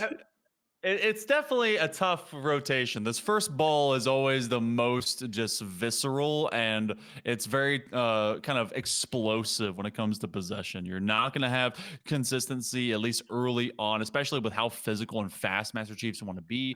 GSF seem to have struggled offensively. They've been doing the same thing, big bodies on big bodies. They were doing that a couple times, and that was in game number 2 against Gentle, and whenever they found some success. But otherwise, this has just been a fist fight, a barroom brawl, and we ran out of chairs, so we're using legs, feet, arms, and hands to be able to just continue commanding. But as we throw bows, we throw now down into lane number 2. Rayo does break through the second checkpoint, looking for a pass back, got nope to noodle right over the top, and we're actually looking to break open our first gate. Tesnol has the opportunity, he sees above the net, he's got the pass, and denied by Grayley, an incredible interception mid-air. Typically, you see these interceptions happening on the wall. That was incredibly well timed. He saw that opening for the pass, and very big props to him. Now he has the ball. Good recovery here. He's got to get some space, get something started with his team. It's always nice to see the reset. Because sometimes, these teams, they get the ball and they immediately just want to run to that first checkpoint and they get red immediately. And Optesdal wanting no part of that, throwing hands, and now looking to throw the ball to himself and then a teammate as they approach second checkpoint. Seems like they're having a little bit better time getting the ball around the arena successfully than GSF, which is typically what we're seeing them be pretty good at. Fetzy usually the one facilitating a lot of those passes and Sainez scoring. So as we go after 3 minutes in, this is typically where teams are like, okay, maybe we go for a 1 instead of going for 3 or 5. So maybe this next lap is where we start seeing the scores show up on the leaderboard. I could see that coming up maybe in the next minute or so. It's around that 2-ish minute area where you start feeling the warning signs, all the red lights starting to go off. And as of course, we've also seen a lot more separation. Early game is when your mechanics are at their highest and where everyone is at their most high traffic areas. So now that they're able to find some of these longer positions for these passes, now you've got these chances. A throwback not being taken. Texter and the gang still looking promising for a three-pointer, but Sainez on a great kick is going to be able to stick it out, and Grayley Pigeon is going to have everyone reset and recoup, and he's going to go the wrong way. And that's just, like you said a moment ago, allows everyone to fully reset to just play for possession. But that is, I don't know if that was an uppercut or if that simply was leaving the ball behind, but that's a loose ball play, and that's GSF not really being able to maintain handles. Personally, I think Master Chiefs are going to be kicking themselves. They had a wide open one. They decided to go a little bit further and immediately get tackled. They get stuffed. And now, as you said, we're heading into those final couple of minutes. Everyone's like, okay, 0-0 is not the best place to be unless you have the ball. And right now, GSF with the ball got up to Grayley. He's going to be looking for Sainez by the net, the main scorer for this team. And they decide to keep going. A great recognition that ends up not working out, unfortunately. But like I said, great recognition that they were able to get past that ball without any defenders there. Unfortunately, great defense. Caught up to them faster than I could even call out how good the play was. But now, the final 2 minutes, you'd think we'd start seeing ones. And here's the first one open for Master Chiefs since the 2 minute. And there it is, a nice dunk over the net. It's going to get something on the board. I don't know if it's just me calling it out and everyone believing that this is what happens, but around literally the 2 minute mark is now when big pressure game exists, and so they will dunk that one through.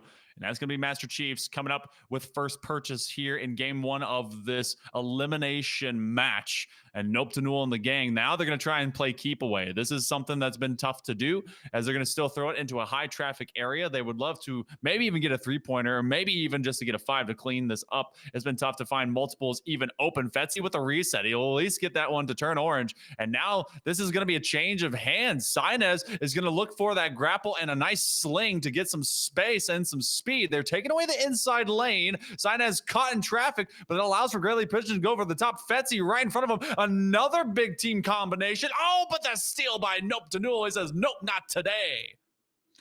What an incredible read. As I think Nope to Newell has shown absolute destruction, as we saw, honestly, throughout this whole game has just been him coming out of nowhere, intercepting and tackling, and it's been really what's holding this team together and shutting down GSF, who honestly haven't been looking too bad. The possession, we saw the stats a second ago, looking pretty even on both teams. We've only got 1 point on the board, but we've had obviously multiple opportunities to score ones throughout this game on both sides. So now we're looking, looking to try to increase this lead. I usually like the 2 pointers, but it doesn't really matter this late. Typically, teams are wanting to get that 3, but I like the pressure if they can get it, force the 3 rather than allowing a 1 to maybe tie, bring it to overtime. Texter now in the final ball. All 3 defenders are going to be around that net. We have to see if someone can get there before they get the ball in the net. They might just hold on to this. There's only 20 seconds left.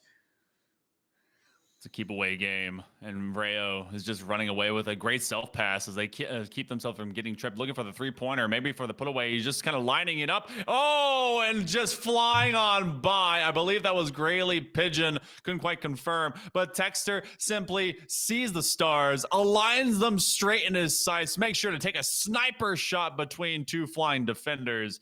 And that one will pretty much do it. It's not a sure thing, and it will depend on this ball launch stealth. It's going to be up to GSF to get their hands on the rock immediately. Oh, but they're just not going to do it. Nope to Newell. They're going to just slide to victory, try to get away from it. Grayley Pigeon, it could be a last gasp chance, but they've been struggling to even get the first gate open. Fetzy with footwork.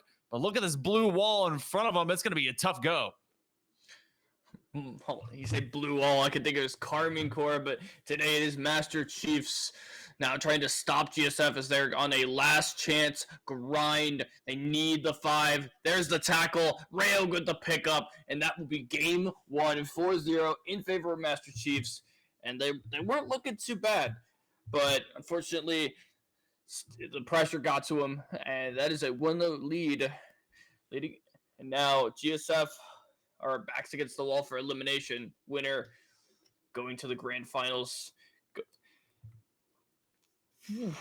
Optanul came away with 8 tackles of the total 13 tackles for Master Chiefs, 8 tackles alone, and then was able to get a big score to get themselves that initial lead of 1-0. And then with the finisher there, Tixter just kind of sitting in a pretty spot, especially if they got the key interception and then being able to get that 3-pointer and 3 tackles. Really very effective are the Master Chiefs, where Graylee Pigeon as well as Sinez, they were trying to kind of get into it, but you saw far more defensive play, big tackles, and at least slowing down Master Chiefs in the early portion of that game, unable to finish the job. And so now they're going to be looking to bounce back, because they have to get this game. They have to get 2 in a row to get themselves a position into the grand finals. But otherwise, it could be an all-European affair with all North Americans knocked out.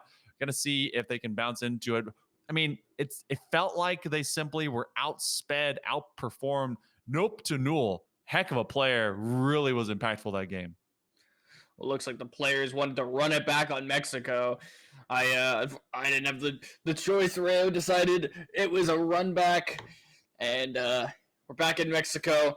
And you'd think Mexico might be in favor of Master Chiefs. We'll see. But GSF now, backs against the wall.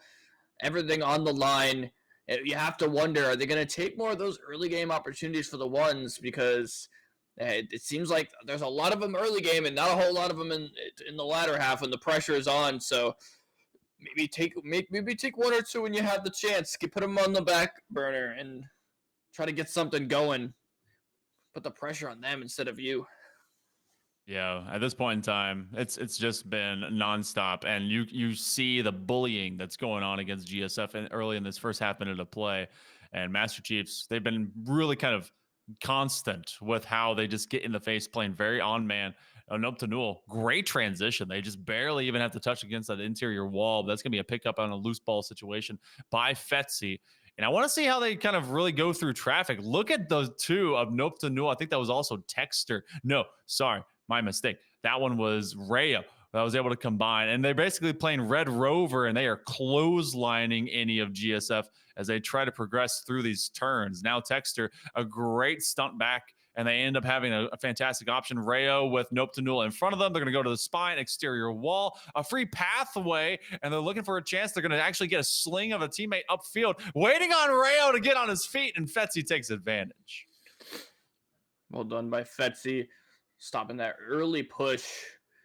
And now you got to get some started on their own. A nice slingshot sends Sinus down the right, immediately baits the defenders, throws it all the way back. An incredibly long Magna pass. Fetzi now gets it to Sinez. They have the lap available. An interesting way to get it done. They got it done real fast. Faster than I could even calibrate in my head. Now Graylee, he's thinking about the one. He's got to roll it down to Sinez. They're going to play it around. They're playing the long passes right now. They're really taking every bit of space into their favor, and it's working beautifully. And so now starting to look for more, but Graylee, a little bit greedy, decides to try to get past the one defender with no teammates available. Does not work out.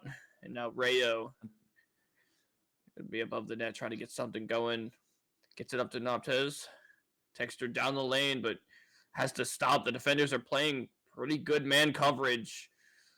As you see Texter getting tackled high on the wall, but it's a bait, and they get past regardless. Now Texter down the lane, waiting for him again, but a great read on the inside. Are they going to be able to recover it? They do. Tackle from Sinez, picked up by Graylee. We're back to square one. Oh, man. And this is a very well-defended low side of pillar number 1. No one's been able to get through for free. Sinez obviously stopped the nonsense and the momentum that was being put up by Master Chiefs as they were trying to sling with a ton of velocity to maybe get themselves a second lap. GSF There was actually a key moment. It was definitely, like you said a bit ago, Grayley Pigeon just trying to go on an individual effort on that second lane, and they had gone for much longer passes to try and separate themselves from Master Chiefs, and that's been able to at least put them into a quarter. But we're approaching in about a couple of minutes that do or die time of really at least getting a point on the board. Great juke step, Sinez at least able to get it away, but it's picked up by Texter. So at the 340 mark here, Stealth, it feels like GSF, they've been biding their time, trying to be patient, but I need to see them with a burst of earnest effort to try and get around this Master Chiefs squad. They're rolling in front of the ball, but at least they're on this outside lane. Yeah, for sure. I mean, we've seen a lot fewer completed laps than the first game, and there's the early one attempt, a rare miss from Grayley. Are they going to keep this going? It looks like they might. It's a wide open net, but it's also a wide open lane as both defenders miss Grayley laying on the ground. Missed it like the opposite of hitting a parked car. Just went right over him. We saw that earlier. This time, getting the tackle high up on the wall, much more difficult. But at least they got it done. Final 3 minutes. We're approaching the do or die time. As you said, now we've already seen a 1 point attempt. We are for sure going to see something from these guys in the blue. They're looking for it, but they might have an open ball to keep going and ignore the 1-pointer, but he can't make a decision as he's basically standstill, and a great read by Fetzi to get that tackle. Now Sinez, wide open bowl, got the reset, got the first checkpoint too, very important. They're able to play this from the backside. Now Sinez trying to get that checkpoint just as he gets it before he can get the pass off, is in fact stopped. Yeah, there was some great self-passing as well as transitions from inside to outside, really to try and keep Master Chiefs lacking and lurking. Sinez is going to go immediately to Grayley, but Grayley not able to get handles on the ball, and so Nope to Newell will quickly dash down the rink. We are now less than 2 minutes to go. This one has become a bit of a sweat fest, and at this point in time, a 1-pointer is going to feel like 5, considering that we haven't gotten anything at least unlocked for a while. Ones have at least been on the menu, but no one's ordering them. Grayley's going to pick the pocket of Nope to Newell as he's going to find it right around the hip. The juke set back, but they're just getting taken out from behind. Fetzi, same thing by Nope to Newell, and again in sequence by Grayley. They just want to throw it away. Reset into the first bowl. It is a 6-man rush. Texter and the Master Chiefs will get first hands on it. Less than 90 seconds to go. A 6-man rumble indeed. The namesake of the tournament, the 6-mans.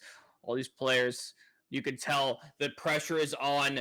They're in the moment where they know how these players are going to react when they start to panic. They're going to start to mind game. Rayo showing that in full force, completely juking GSF defender. Now they're starting to get something going. Final minute ticking down, still tied, but Sinus is going to pick this up. They got a lot of space. This might be a quick counterattack. Unfortunately, it gets slowed. Grayley's a little bit too far for the pass.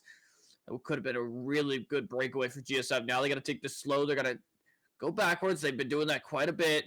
They like to go backwards into 2. This time, flying through it instead of hanging on the wall. A little bit easier to get that checkpoint and keep it going. They got the 3rd. They're approaching the 4th. They're going to have that net open, and this is the point that they need. They missed one earlier, and Sinez with the goal, as he's done so much today. The potential game winner to tie the series. So little time left, but this is it. This is where everything is on the table. Tight angle shot on the interior of the donut, and that one's able to just make its way through 2 key jukes. Were able to happen. Sinez had the second one after Grayley found the first, and that was the keep away game. 20 seconds to go. They're trying to force a game number 3. Sinez trying to get it away from Master Chiefs. Grayley's going to reverse the rink. You have, I think, Texter, yes, trying to track it down. Wants to be like a homing missile onto this possession, but it's just not going to happen. It's going to be GSF fighting back. They won't have the big numbers, but they have the numbers all the same, as they will force this series to go the distance. It's a matter of survival and adaptation, but they've got to overcome. And the Master Chiefs, suddenly they've lost their Cortana. Now they've got to find her and get it back. It's definitely a different style of game. That game, we saw so much more I don't even know how to describe it. I mean, everyone was spread out, but at the same time, it felt like there wasn't huge coordination. You know, there'd be a great opportunity for a counterattack, but then that third man who's up in the front is just a little bit too far up, and they have to slow it down. And then as soon as the play slowed down, the other team immediately tackled. So great recognition for both teams on recognizing when the offensive plays were too slow to get that momentum back. But that's, I guess, where the problem lies, is we got to see consistency on the offensive positioning. Maybe they were just getting tackled a little bit too much and getting pushed out of position, but this is game 3, Zen Temple. It honestly, it could have been either. I gave the advantage to GSF early before we started, but now I think it could be either of them. We saw 2 very close games through and through, and now it really is going to come down to potentially just another 1 point. Does Team Gentle even care about who comes out of this lower final? Will they think that they can take down either one of them? These two teams, they couldn't give a darn. As GSF and Master Chiefs, they're all here for this final game of the lower finals to try and make their way into the grands. They're going to have it up against them when BO5s come around, but 7 minutes are on the clock. And for one of these squads, it will be the last thing they get to play, at least in this invitational tournament. And it's going to be very, very physical. It's about possession. It's about making the best use of your moments. And I honestly think that we may get some early scores to try and dictate at least tone. Sainez doesn't quite have that first bowl opened up to try and get that first checkpoint. And look how they're already trying to track him down, but Sainez will have open options. And away we go as the passing begins. They didn't have that first checkpoint, unfortunately, so that lap would not have counted. They did basically a full lap for nothing. But like you said, the grand final with Gentle waiting, I mean, they've beaten both these teams. Right now, they're just kind of watching them and seeing if they're doing anything different, anything special that might trip them up. But at the same time, these teams are also trying to read each other to get to that point, and then they'll have to worry about Gentle when they get there. Rayo now. Got nope, Tesnal. Got the 3-pointer on lock. And like you said, early scoring, but I think we're more expecting an early 1 and not an early 3. This is huge.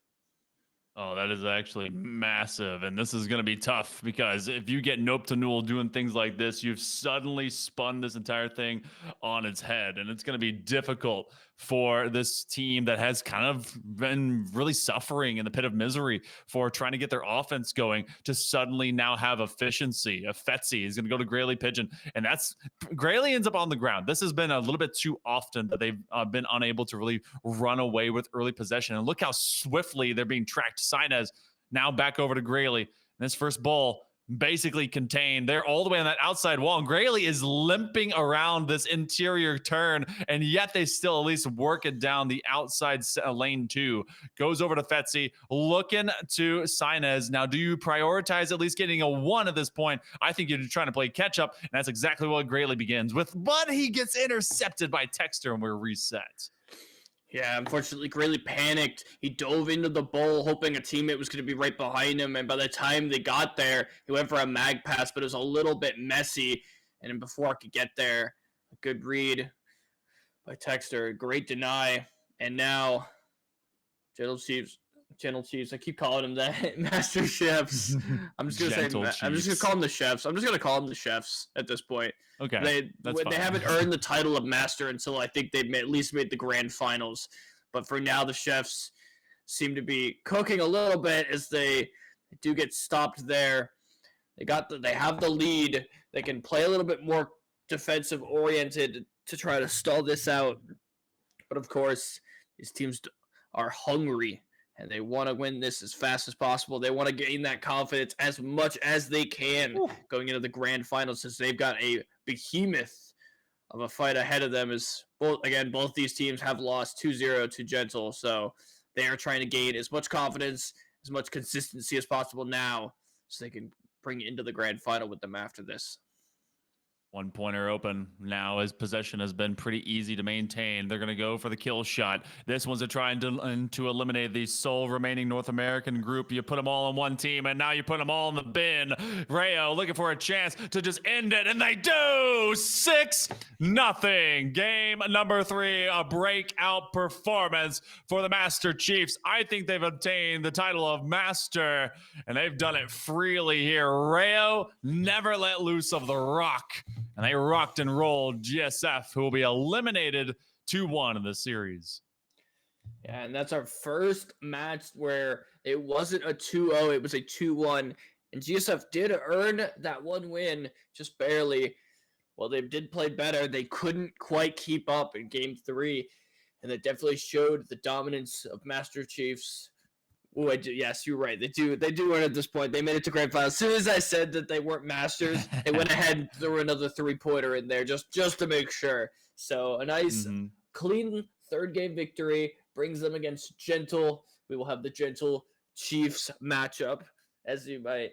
But until then, we're just looking at the bracket. I mean, look at what they've had to do. Gentle, 2-0-2-0, easy. But then Master Chiefs losing to Gentle and now have to go back up against them after beating the other 2 teams. They have to beat every single team today. And they're going to have to beat Gentle twice because they're coming in from the lower bracket. So this is an uphill battle, but it's not just a hill, it's a mountain. It is Everest times 2. So we're going to get to see if they become, one of the fallen that just end up going towards the peak, or if they'll be able to surmount it and plant a couple flags. But for right now, we're going to be taking a short break. It's going to be Stealth Ninja and Chamako guiding you the rest of the way into the grand finals. I get to become a participant in the audience. Let's rah EU, as no colonists left over to see them. We'll be back in just a few for the grand finals of this RC 6-man Season 6 Invitational here in just a moment.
Welcome back, everyone, to the season six man's invitational. I'm back. I am still Stealth Ninja. I'm forever will be, and I will. Be, and I am with my great friend Shamako, and we are here for the grand finals. We got Gentle, we've got Master Chiefs, and now Master Chiefs, in order to win, have to bracket reset. It is best of five, so it would take two best of fives, or Gentle could win in 3-0. Could be 10 minutes, it could be an hour. Either way, I'm excited. How you feeling, Chewako? I'm a little bit jealous because you said you will forever be Stealth Ninja. I can't be forever Chamaco because Chamaco means a little boy, so I'm already not a Chamaco. But regardless, okay, let's go into the grand finals right now. We are here between Gentle and Master Chiefs. Master Chiefs, they force for the first time a third game into a series. Let's see if they can do it once more right now. If they can go all the way against Gentle, who has been looking unstoppable. I don't mean that lightly. They are looking so strong right now. Ukit and Dennis moving the ball around and allowing opportunities for Wade to finish it up. That's just been the constant emotion of that team. So can they do it? Will they be able to do so? This is a time to find out. We got Rayo and Dennis, two guys who has been able to win twice, two invitationals right now. So they're tied to two, and whoever wins this grand final will have the third win in the invitational. So this is a battle of the champions right now between Dennis and Rayo. Let's see who can make it happen. And of course, Rayo, a defending champion, looking to get a 2 in a row, which should just be so impressive as well. So Rayo with Master Chiefs has the bigger mountain to climb. And Everest, as we said before, has to win 2 best of fives. But right now we're dealing with just game 1, as both these teams just going to try to get as many laps completed, try to get a good feel for their opponents and get the ball moving as much as possible. Dennis now, but that amazing catch on the wall is going to get some mechanics going. Wetsu now nearly avoiding accidentally scoring a 1-pointer, has to back up a little bit before passing it. I'm sure he would have liked to just go through and not have it count, because it would have been a nice path for him to get to his teammates, but fortunately ends up into the other hands of the Master Chiefs, who have now proven themselves. But now they got to prove themselves all that much more if they're going to be Gentle. Hey, and Stealth, I was thinking myself, Gentle had to wait a little bit longer here to get to the grand final. So hopefully they are not cold. And so far, they've been controlling the ball pretty well, but they have not been able to move around as well as they have done before. So yes, they're getting the tackles. They are controlling the ball. They are keeping the ball in their hands for the longest. I mean, between these two teams. But at the same time, I haven't seen that fluid movement that we were watching before from both Dennis and Yuki to move the ball around. So it seems that it's taking them some time to figure out their opponents, Master Chiefs, although they already played against each other on the first round. But right now, it feels different. It feels a little bit different. Regardless, they are trying to take advantage here of the situation. Rayo actually falls down. He doesn't have anyone to pass it through. He had defenders very close to himself, and no one was able to take the ball away from him until he actually went into that bowl. But I mean, it looks weird right now. Gentle is not having the same efficiency in defense and offense that they were having before. No, and it's very clear both these teams feel very even in terms of how far they're making it and what they're able to accomplish right now, or nearing the halfway point of the game. And obviously no score, but we're not new to that. We've seen attempts in the past at early scoring, but most of these games have been scoreless for the first half of the game. And we see a 3-pointer. That second lap was so fast, it was over in a blink. I thought it was almost a 1-pointer, but no, that's a 3-pointer. A great self pass there. It jumps off the inside, and a solo play almost that entire second lap by Nopta is just absolutely beautiful. And an early lead for Master Chiefs that it's looking really solid. That together with Gentle not being as fluid as they were before, that's a very good sign for Master Chiefs or Master Chefs, as you want them. I mean, they're definitely cooking right now. They found their salt on pepper, and they are making strides in this first match. You can see Nop very versed on the control of the ball, moving around and just going as fast as you mentioned before. That second lap was huge for them, and now trying to go for another lap himself, and it is all himself. I mean, I haven't seen a player be this dominant for a while. He's going for the shot, maybe too aggressive on that one. Trying to catch them off guard, and it didn't happen. And the problem with that play is that all that work went to nothing when he decided to shoot it straight into the net with the defender over there. Yeah, I do like the confidence though. Noptez, undeniably, the MVP right now is doing so much to move this ball around the arena. I don't think it'll work for too long. I think they've already recognized that he's not passing it as much. Sometimes that is a play that works very well. You're expecting it to pass, so you don't even worry about the guy walking in a straight line in the middle of the ball, where you normally be super easy to tackle, super easy to read, but they just didn't read him. But now I think after that play and the play after, I think we're now starting to see maybe a different style from Master Chiefs. Is, well, hopefully they can get the ball soon, but UKIT now going to try to get something started for their team. Now that they have the ball, they actually have possession. They don't have Noptez to worry about tackling, although wouldn't hurt to tackle him, as I think he just went down. Dennis now a 1 point open. I don't think that's what they're looking for. UKIT above the net, more what they're looking for, and before Wetsu can get there, none of the Noptez there to deny, and they get the first checkpoint. That's huge. It's going to be a quick first lap, but Dennis immediately stops it. They are just playing so much faster now, and like you said, they needed to find that fluidity, and I think they've got it. Seems like it. And Dennis now, he was a huge part of the ball movement from Gentle before. Wetsu. He was the attacker, but not the ball movement. I like that Noptunul has the ball right now, and I'm fine with him being a very solo player. He just need the teammates to be there to tackle the defender when he decides to shoot. So I think that they were not on the same page previously, but if they are right now, it could be very troublesome. Rayo. Not controlling the ball, he misses that one. Actually, he catch it. He went for the fake, and then he decided to come back for the ball. They are controlling the ball, and that's it. He goes for the pass. Nop now with it.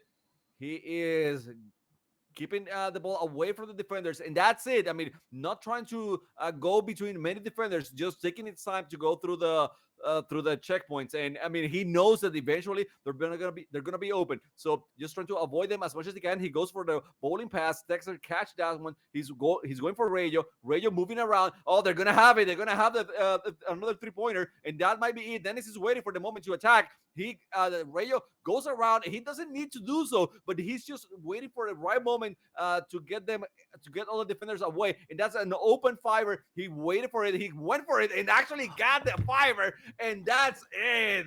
The guys, the chefs, they cooked, they served, and they got the win in this match. An absolutely dominant performance, the most dominant win we've seen.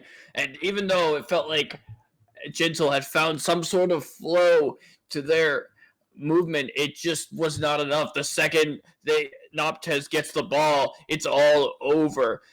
And just like that, an 8-0 win is just absolutely insane. Might as well have been a 6-0, but for the extra flair, you'll love to see the extra a little bit.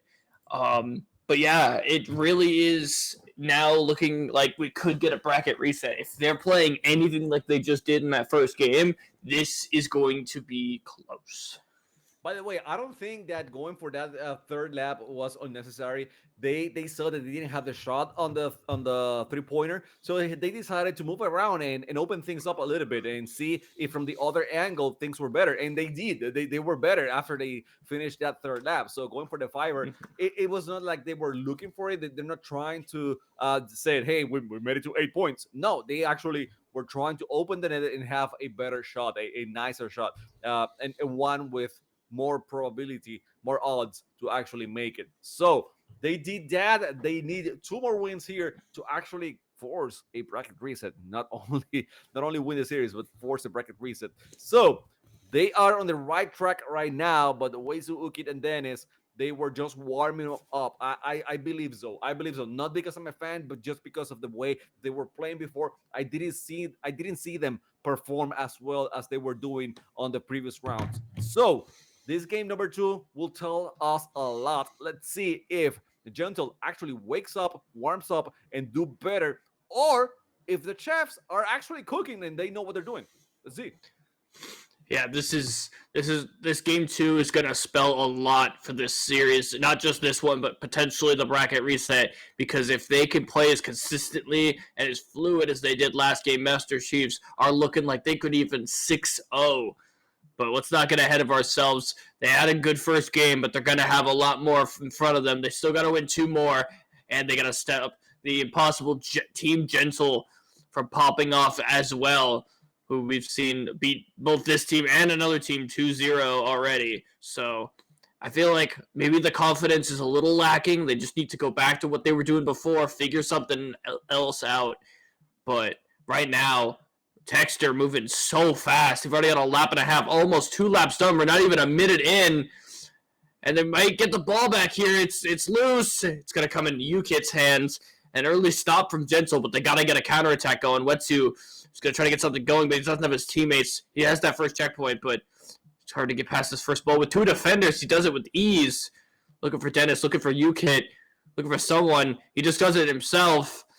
And now here's the counterattack we're looking for. Not like when to see a one-pointer, but we see a mag pass go wild into the net. Are you kidding me? What? What was that? Yeah, a back pass that actually went into the net. And you see the ball rolling around, trying to follow up the catcher, and that was, I mean, it went in. Okay, whatever. It is a one-pointer. They'll take it now. Maybe they wanted the momentum to go for a three-pointer or a fiver, but they're gonna have to, work their way into it. Luckily for them, they actually catch that ball off the kickoff, or off the cannon toss, not kickoff, cannon toss, and they are back at it. So Yukit with the ball control waits to back at it with the ball once more, and he's high. He's way up into he loses control. He actually got kicked, and he loses control of the ball. So it's gonna be Master Chiefs once again catching the ball and now doing probably offense for the first time in the game.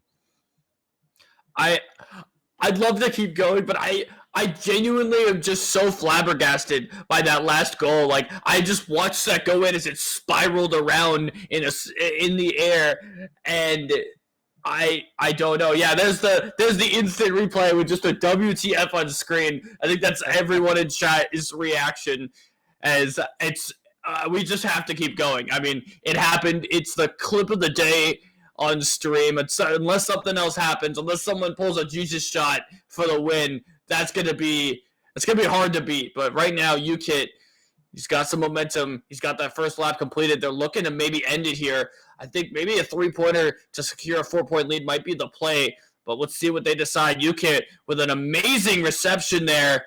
He's slowing down. They might be going for a pass. He sees the open ball. Wetsu's got an open lane. They're going to go for it all. It's going to be a 6-0 win here. It's a tie it up in the series if they can get this. He's got Dennis on the wall. Now Tez gets there before he can get the pass off. And an incredible tackle on the wall is going to stop the momentum from Gentle and allow Master Chiefs to get back into this game. I gotta be honest, I'm a little bit disappointed that they didn't go for the 3-pointer, because they go for a 3-pointer, they are up 4-0, and then they can go for the 3 laps and go for a fiver, and go 9. so then you will see, you see what I'm trying to say here, right? After losing 8-0, win won by 9-0, it will be. I mean, just like pushing them over, like, yeah, I mean, we're actually big dogs here. But regardless, that's just me trying to be as I forgot the word that I'm looking for, but petty. Toxic? As No, I'm petty, kidding. Petty. Yeah. Anyways, Yeah, maybe they needed the 9-0 in order to get back at them for going 8-0 on them. The only thing more devastating than an 8-0 is a 9-0, or maybe a 7-1. But until we could figure out how to, I mean, we need a 4-1 and then a three lapper. Maybe we could see the Brazil in this game one day. You don't see that very often. Not very often. They're very, very uncommon to be. No, it's kind of tough to do. I mean, 9-0 will be super hard to, as well.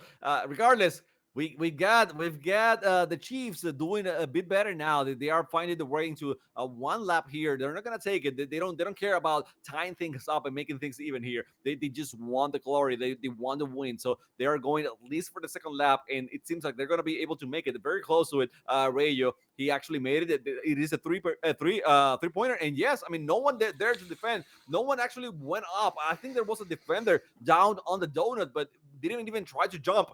And that's it. Yeah, there was one. Oh, he got tackled. He got tackled bad. A great tackle there on the offense. You'd love to see it. Unfortunately, the other two defenders were just chasing them, unable to keep up to the offense so fast. Master Chiefs showing how fast they can be on offense. We're going to need to see maybe a rotation change on defense from Genzel. They're going to have to start sending one person backwards to get to that net faster or to stop any momentum. We got to prevent the 2-lap and 3-lap opportunities as soon as you can, because then you get put in such stressful situations. We reach the final 2 minutes, the monkey minutes, as you might say. The players typically, a lot of the games we've seen 0-0 or 1-0 at this point, but it's 3-1. A 1-pointer is not going to be enough for either of these teams. We're going to start seeing 3-pointers. And here's the first attempt. Master Chiefs trying to get there. They're going to have to stop Moptez Genzel if they want to get anything left in this game. The pass over to Rayo, and an incredible play from Noptez to Rayo to take game 2, 6-1. I mean, I at the beginning of this game, I thought Gentle were doing great, but what a play. And just like that, it's still 2-0, and any doubt that Master Chiefs were going to get destroyed by Gentle are out the window. We've got a match on our hands. We do, and they are one game away from doing the bracket reset. Wow. And I told you, I mean, Nup, previously, he had gone for 2 laps and then shoot on net, straight into net for that 3-pointer, and he got blocked, and it was an easy block. And I told you, maybe it's a good strategy if we have someone actually going for the tackle before he shoots on the net. And that's exactly what they did on the first 3-pointer. On the second 3-pointer, it was a little bit of a different story, but at the same time, you're giving Nop that opportunity to be the ball handler, to move around, to just push through. He has proven that he's very fast. He can't he can technically, but it's very hard to actually tackle him in a 1v1 situation. So whenever he's 1v1ing someone, he has the advantage. He's doing great so far, and just flashing through all the checkpoints until you open the 3-pointer. So once they do get the 3-pointer, it's a matter of getting tackled, going for the pass, doing something, getting creative. But the way that he's doing so, he is opening the defense so much that he is basically in a constant 1v1 situation, and in that way, it is very hard to actually get the ball away from him. Yeah, it's just, I mean, I could have said it better myself. You just did the whole play-by-play and analysis in 1 minute. I mean, it's incredible that Gentle, even under this pressure, like you think, like, oh yeah, we can lose this best of 5 if we need to. They shouldn't have too much stress, but right now they're down 2-0. They're about to get to the final best of 5 where it's all on the line, and this is where the pressure is going to start to mount. You can't. I mean, maybe they'll take this one with ease. They won't think too much of it because they have that best of 5 after that they have to lose, but.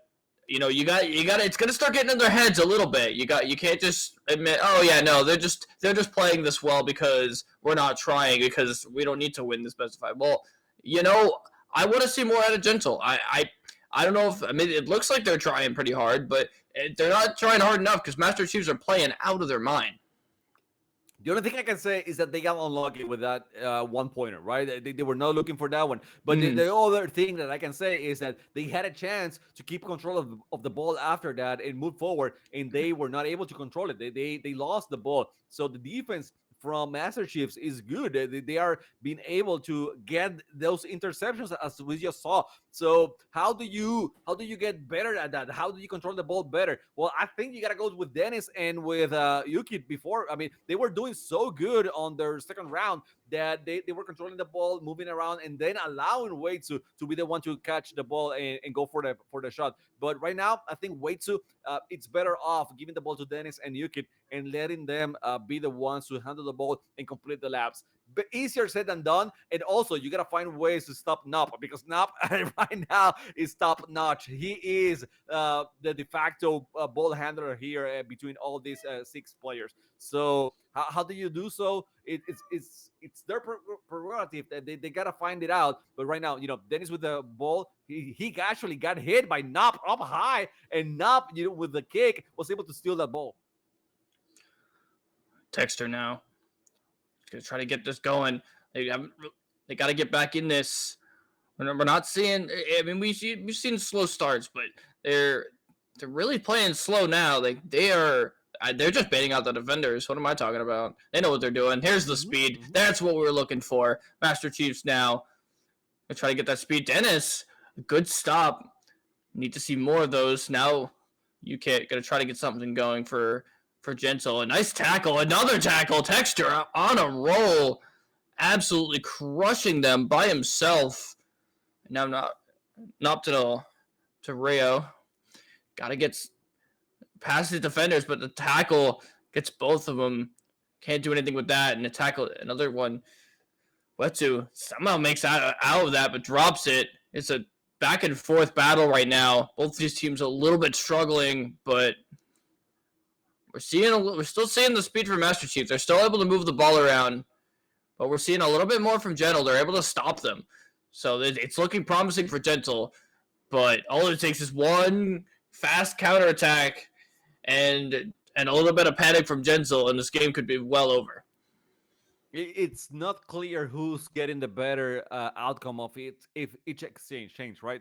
It seems like Nob is not as good as or effective as he was before, right? It seems like Gentle actually managed to find ways to stop him before he gets the momentum, which is great for Gentle. But at the same time, we haven't seen Gentle being able to complete many laps. You see how Yuki is having some trouble right now. He is second guessing himself. They go for the passing plays and they finally complete one full lap here. Waits to with the control of the ball. He goes for Yukit, and Yukit notices Texter. He moves fast. He gives the ball to Dennis. Dennis, watch out. I mean, you were too close to them. And just like that, we see Master Chief's defense getting a hold of the attacker and getting back the ball. I mean, they lost it very fast. That's true, but at least they stopped the ball and they force a reset on Gentle's offense.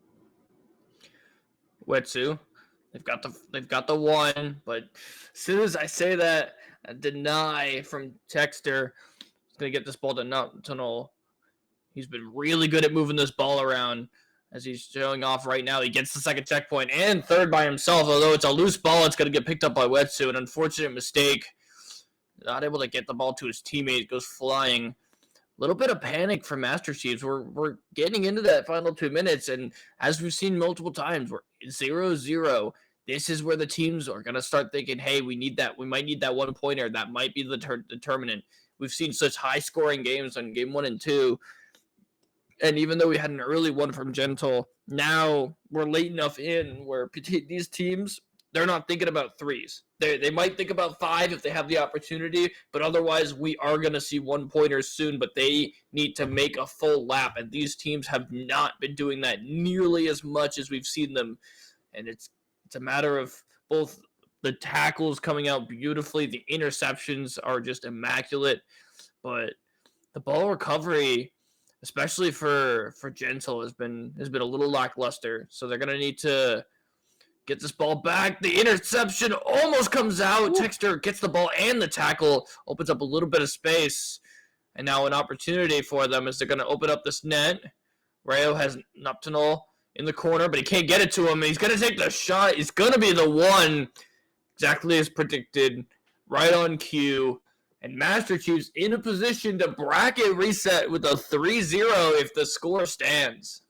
Yeah, you were completely right. They were going to start looking for that 1-pointer, and as soon as they had that donut open, they went for a shot. They had the opportunity to keep moving and go for a 3-pointer, but they decided, let's play it safe. Let's get that goal right now. So only 100 seconds left on the clock, and as you mentioned, if the if the score stands, we're gonna be watching a bracket reset here between these two teams. And what a dominant performance so far for the Chiefs. Although we see the ball in the hands of Gentle right now. It's Ukit moving around, trying to create some plays. That pass missed the target. However, Dennis was able to recover the ball. He goes straight into way two, I think it was. But I mean, what a tackle by Knob. Knob catches that one, moving around, goes for the transfer and the pass. Rayo keeps just draining the clock. He doesn't have to force anything, and he's happy with it. He's happy draining the clock as much as they want, as they can. I mean, they don't even have to go for that first checkpoint right away. They can turn around and go clockwise for a little bit. But no, they decide, let's go with the checkpoint. Let's go with the pass. And now again, this time, let's go counterclockwise for a little bit. It's whatever. It's whatever as long as they are away from the opponents. And look at Rayo out of nowhere, dude, with that kick, with that tackle, getting the ball out of the hands. And right now, this is like keep away, keep away. I'm not giving the ball anytime soon. However, you see Gentle being very aggressive on the defense right now. They know what they gotta do, so they're going as fast as they can. UKIT starting off this run. They got 2, they got 3. All the defenders are not there. Nobody's home. Are they going to take the 1? No! They're going to go for more, maybe? I don't know. What are they doing? He spots Dennis. Texter can't get there. They're going for it. They need this. They recognize that this is where they need the win. They either lose and bracket reset, or they win and have a chance to stay in the series. I like the decision, but they're going to need to make it all the way around. And the defenders are in their way. Rayo and Texter are trying to stop them. Wetsu drops the ball, manages to get it back, almost gets tackled in the process. Dennis, now only 1 left. It's a 1v1 in the net. Can someone get the tackle? Is the shot going to get off in time? The pass up behind the net to UKIT. He's up in the air. He doesn't have a pass. He doesn't have a shot. He's waiting for the defender to go down. The tackle comes out, but it's too far for a clean shot. Baits out 2 defenders. He dives over 1. They're going for the shot. He bounces it off the neck at the brick. Wetsu to Dennis. Dennis tries to shoot, and it's denied. Oh my goodness. What an intense finish. And that is a 3-0 for a bracket reset. It is now anyone's game. Everything's reset. It's now 0-0. Best of 5. Winner takes all. I am so surprised that they decided to go, nah, not the 1. We don't want an overtime. Let's play it right now. Because the thing is, if you go into overtime, if you actually force the overtime, then you can lose the ball, but get it back again, right? If you don't force that overtime, which is exactly what happened right now, as soon as Master Chiefs gets control of the ball, it's over. It is over. You don't have any more chances. So I don't know why they decided to go that way, but man, it is what it is. However, guys, we are going to give the guys a little bit of a break. We're going to take ourselves a little bit of a break, and we are coming back, after a little bit here just to watch the grand finals. That's that bracket reset that we just are eager to watch.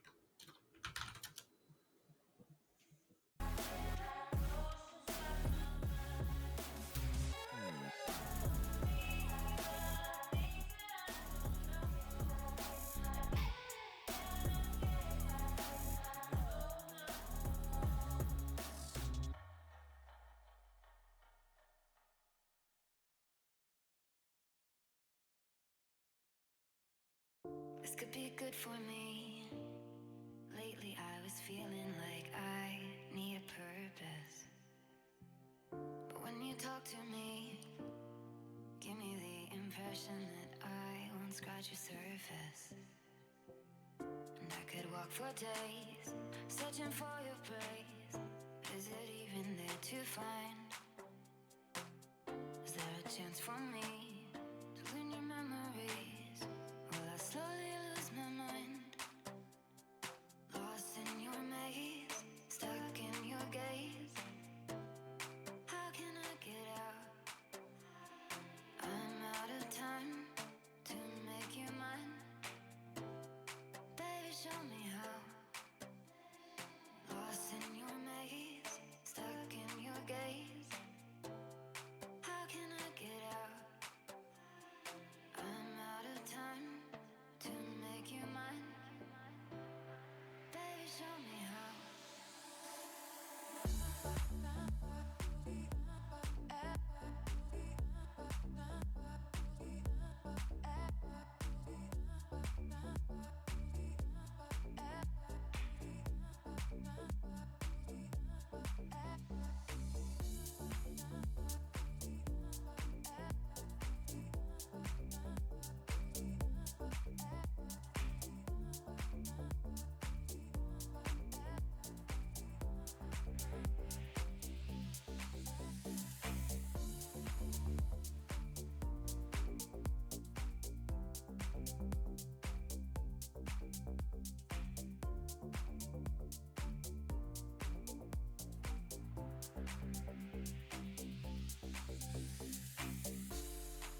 good for me. Lately I was feeling like I need a purpose. But when you talk to me, give me the impression that I won't scratch your surface. And I could walk for days, searching for your praise. Is it even there to find? Is there a chance for me to win your memories? Will I slowly lose my mind? Lost in your maze, stuck in your gaze. How can I get out? I'm out of time to make you mine. Baby, show me how.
face pressed to my window.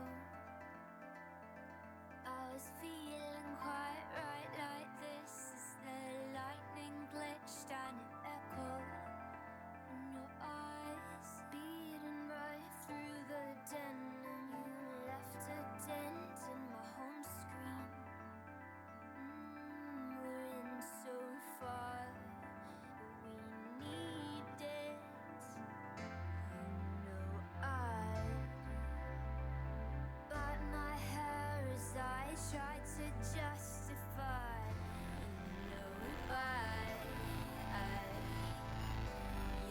We got this. You, me, this. Know wherever we go is the best place. No need to be straight. Know whatever we know, we should just say. You, me,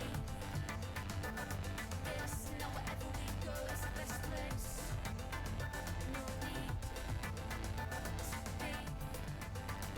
be straight. Know whatever we know, we should just say.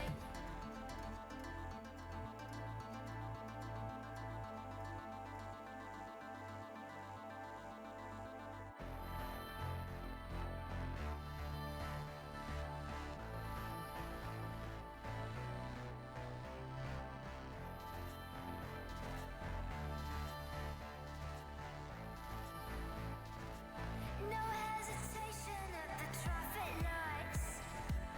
Beneath the black and white windscreen, we drive. I think they caught it on camera. Can't help but feel it again. It's just a necessary price you pay. If you listen to your instincts, and I don't wanna cast it in concrete. And then it hits me again.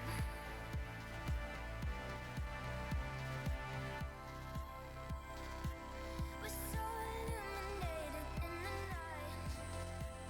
A light together down the firelight. Firelight. Welcome back, everyone. It's an exciting time. We have the Rock Roller Champions 6-man's Season 6 Invitational. I'm back here with Shimako, and we just witnessed a 3-0 bracket reset. We're now going into the grand finals. Best of 5, everything on the line. We have Gentle, we have Master Chiefs, and we have two teams who have both had their dominant streaks. And I am so excited to crown one of them a champion because, my goodness, this could be anyone's game. Okay, so right off the bat, people are asking. So someone asking in the chat. Okay, so why do we have a bracket reset? The way a double elimination works is that each team has 2 lives, right? 2 lives all the way. So Gentle came through the upper bracket. They didn't lose any lives at all. They didn't lose any of their series. Master Chiefs, they lost their first series, but they have been climbing up all the way to the grand finals. So when they meet and Master Chiefs are able to take 1 win off Gentle, that means that now both teams have a loss. They have a loss each. And this is the final matchup. This is the final series. Whoever loses this one, they go home with no pricing, nothing at all. And whoever wins it, they are the champions of this 6 invitational. So there you got it. Okay, that's how double elimination brackets work. And we got it right here. Gentle from the upper bracket, they had their first loss, and Master Chiefs doing a 3-0 against Gentle in the final series. It's gonna be amazing. Let's see if Gentle took these 5 or 6 minutes that we had a break, and they really dial in and figure out what they were doing wrong and what they can improve upon to actually get a number of the Master Chiefs.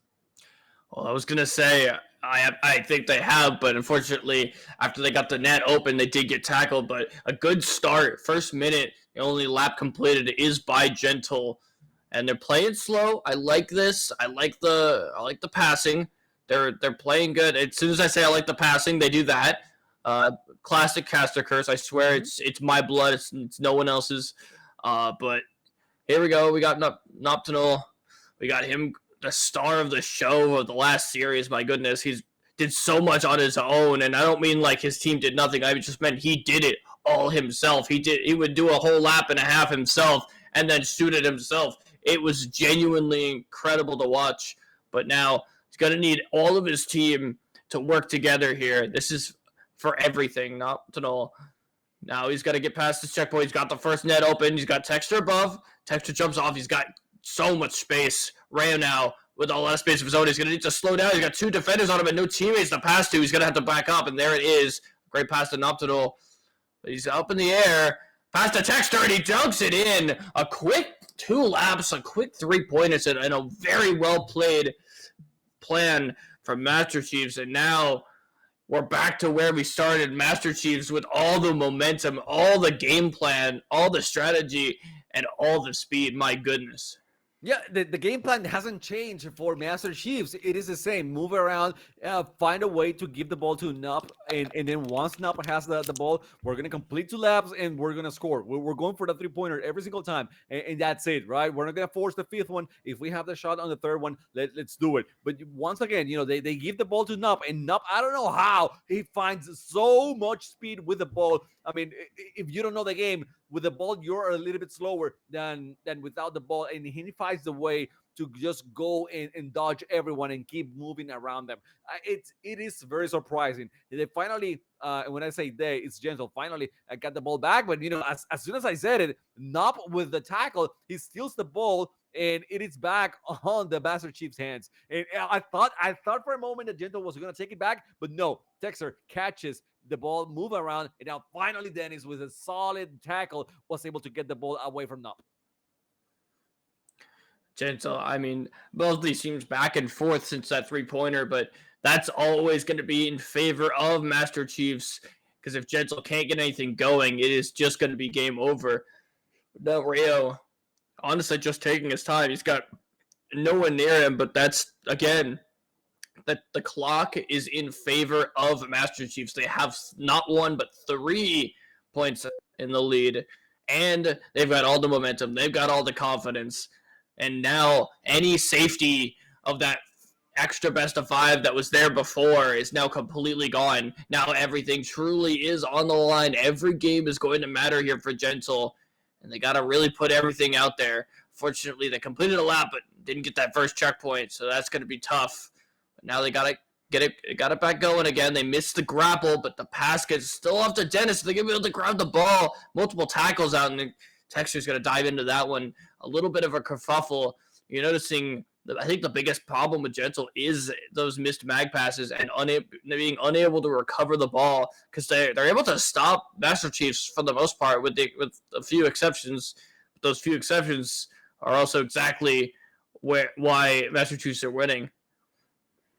Man, and one thing I wanted to see was Yukit and Dennis being able to maybe forget about the passing plays and just move around and control the ball themselves and zigzag and dance like Nop is doing. But at the same time, Nop is a top-notch defender.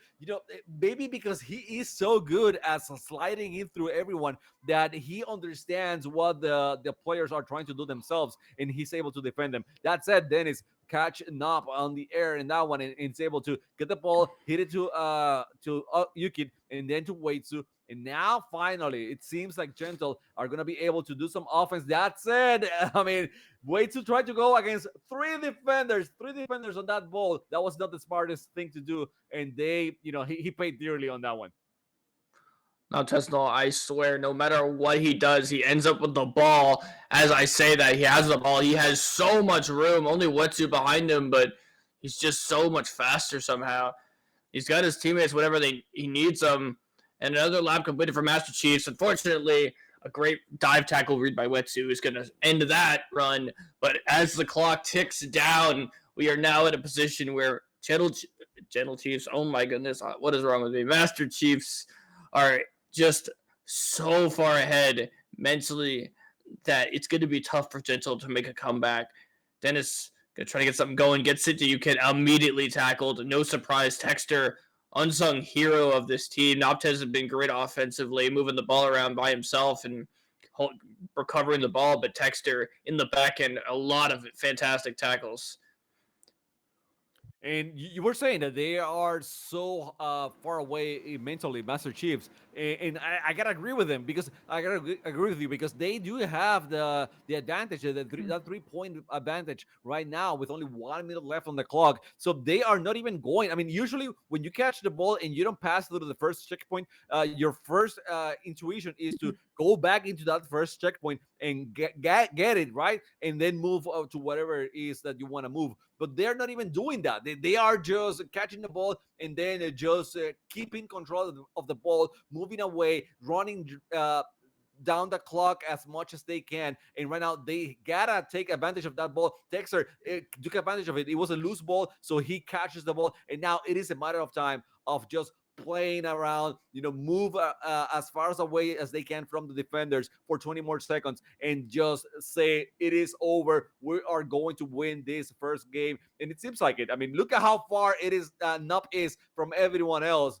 Dennis trying to catch it, but only 1 more second here on the clock. And yes, the blue team, Master Chiefs, has 4 in a row right now against Gentle, a team that came here completely undefeated. Yeah, take that, Gentle. You started your day off 4-0, went to the winner's bracket. They probably thought they were invincible, untouchable.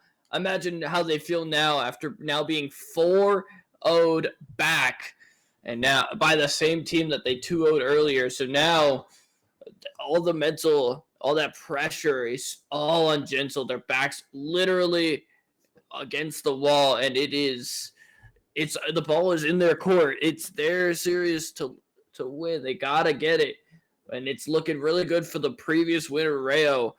They've found something just incredible, and it works just so well. And I think what they found was not at all.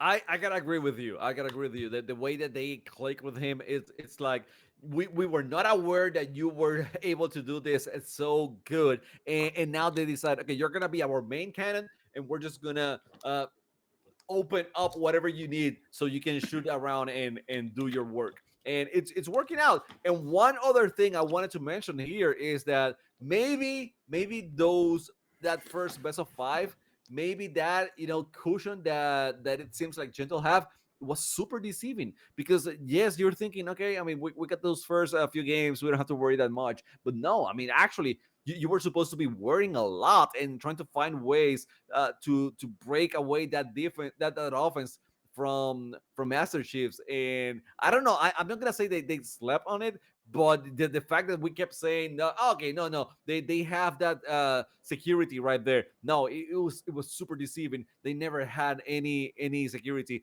and they are now paying for that. So they are one off, one down in the series. I'm saying Gentle, and they haven't been able to win a game after of the last four, which is super tough mentally. I mean, how do you come back after that? I don't really know, but they're gonna have to find a way. You can trying to buy as much time and space as you can. They gotta play this slow and they gotta play this smart. The clock right now, I think, is their friend when the game is tied because it could be any moment that they could that Master Chiefs could score and shut them out. And right now, they already have the ball. They're already moving around so fast. A missed mag pass might end up in their hands. No, okay, you scared me there. You can getting there a little late, but he gets the ball. But as I was saying, General's got to use the time, use the clock, use the space that they can find, and use it as well as they can. That is how they're going to move the ball around. Because Master Chiefs, they're just too fast that they're going to be able to catch you unless you use as much space as possible. I like the double defense that Master Chiefs put on Yukit to get the ball away from him. Now that the bowling pass, I love it every single time. A lot of space, a lot of speed, and we're able to actually make it work. A bit of out of control, but the ball. Oh, they missed the 1 pointer. Actually, they went for the 1 pointer and they missed it badly. I don't think there was anyone actually on the defense, and it was open. So I don't know what happened. I mean, these guys are definitely humans, so something went wrong there. But still, they did miss that shot, but they captured the ball once more. So they're gonna try to open it and keep going forward. So we do know now that they probably want to go for that 1-pointer if it's free. So let's see if they take the chance once more. It also could be mind games. I mean, going for that early one, whether or not it went in, will get put in the mind, okay, as defense, we have to be blocking this net like they're doing right now. But what it's going to do is it's going to potentially open up an opportunity to go for more. And the second they try to bait that out, there's 0 defenders left on the net, and it's a wide open one. And it's a beautifully played plan, I think. It was the plan the whole time. I don't even know how he made that. He dodged backwards. It looked like he was below the net and then went back up. That was kind of incredible. But once again, Noptez, the man of the hour of the offense of Master Chiefs. Once again, he is the man to score 1-0.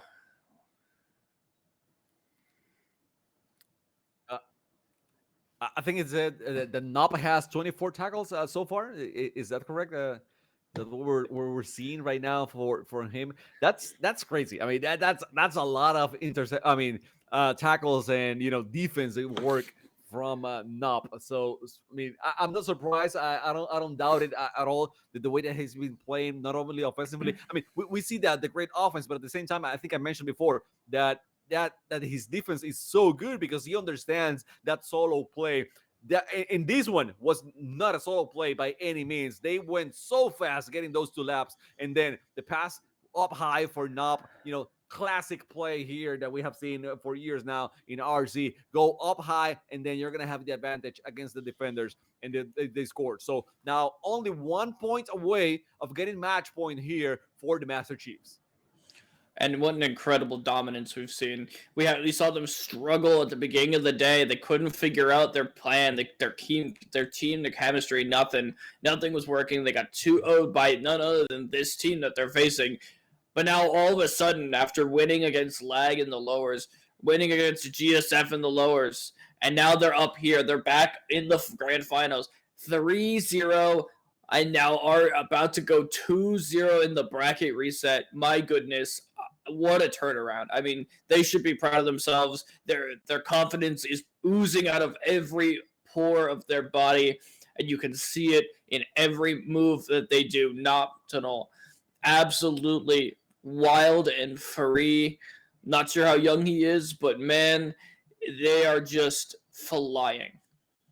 They are. In 2 minutes, in a little bit more than 2 minutes and a half here, we're going to see Gentle trying to make something happen right now. They do need it. They probably want to go for the fiver. The problem is right now that they haven't been able to get many 1-pointers ready. They have one here. They got to keep going. Oh, that was Dexter with the beautiful tackle and the steal. He catches the ball, and he's going for the teammates right now. Moving fast.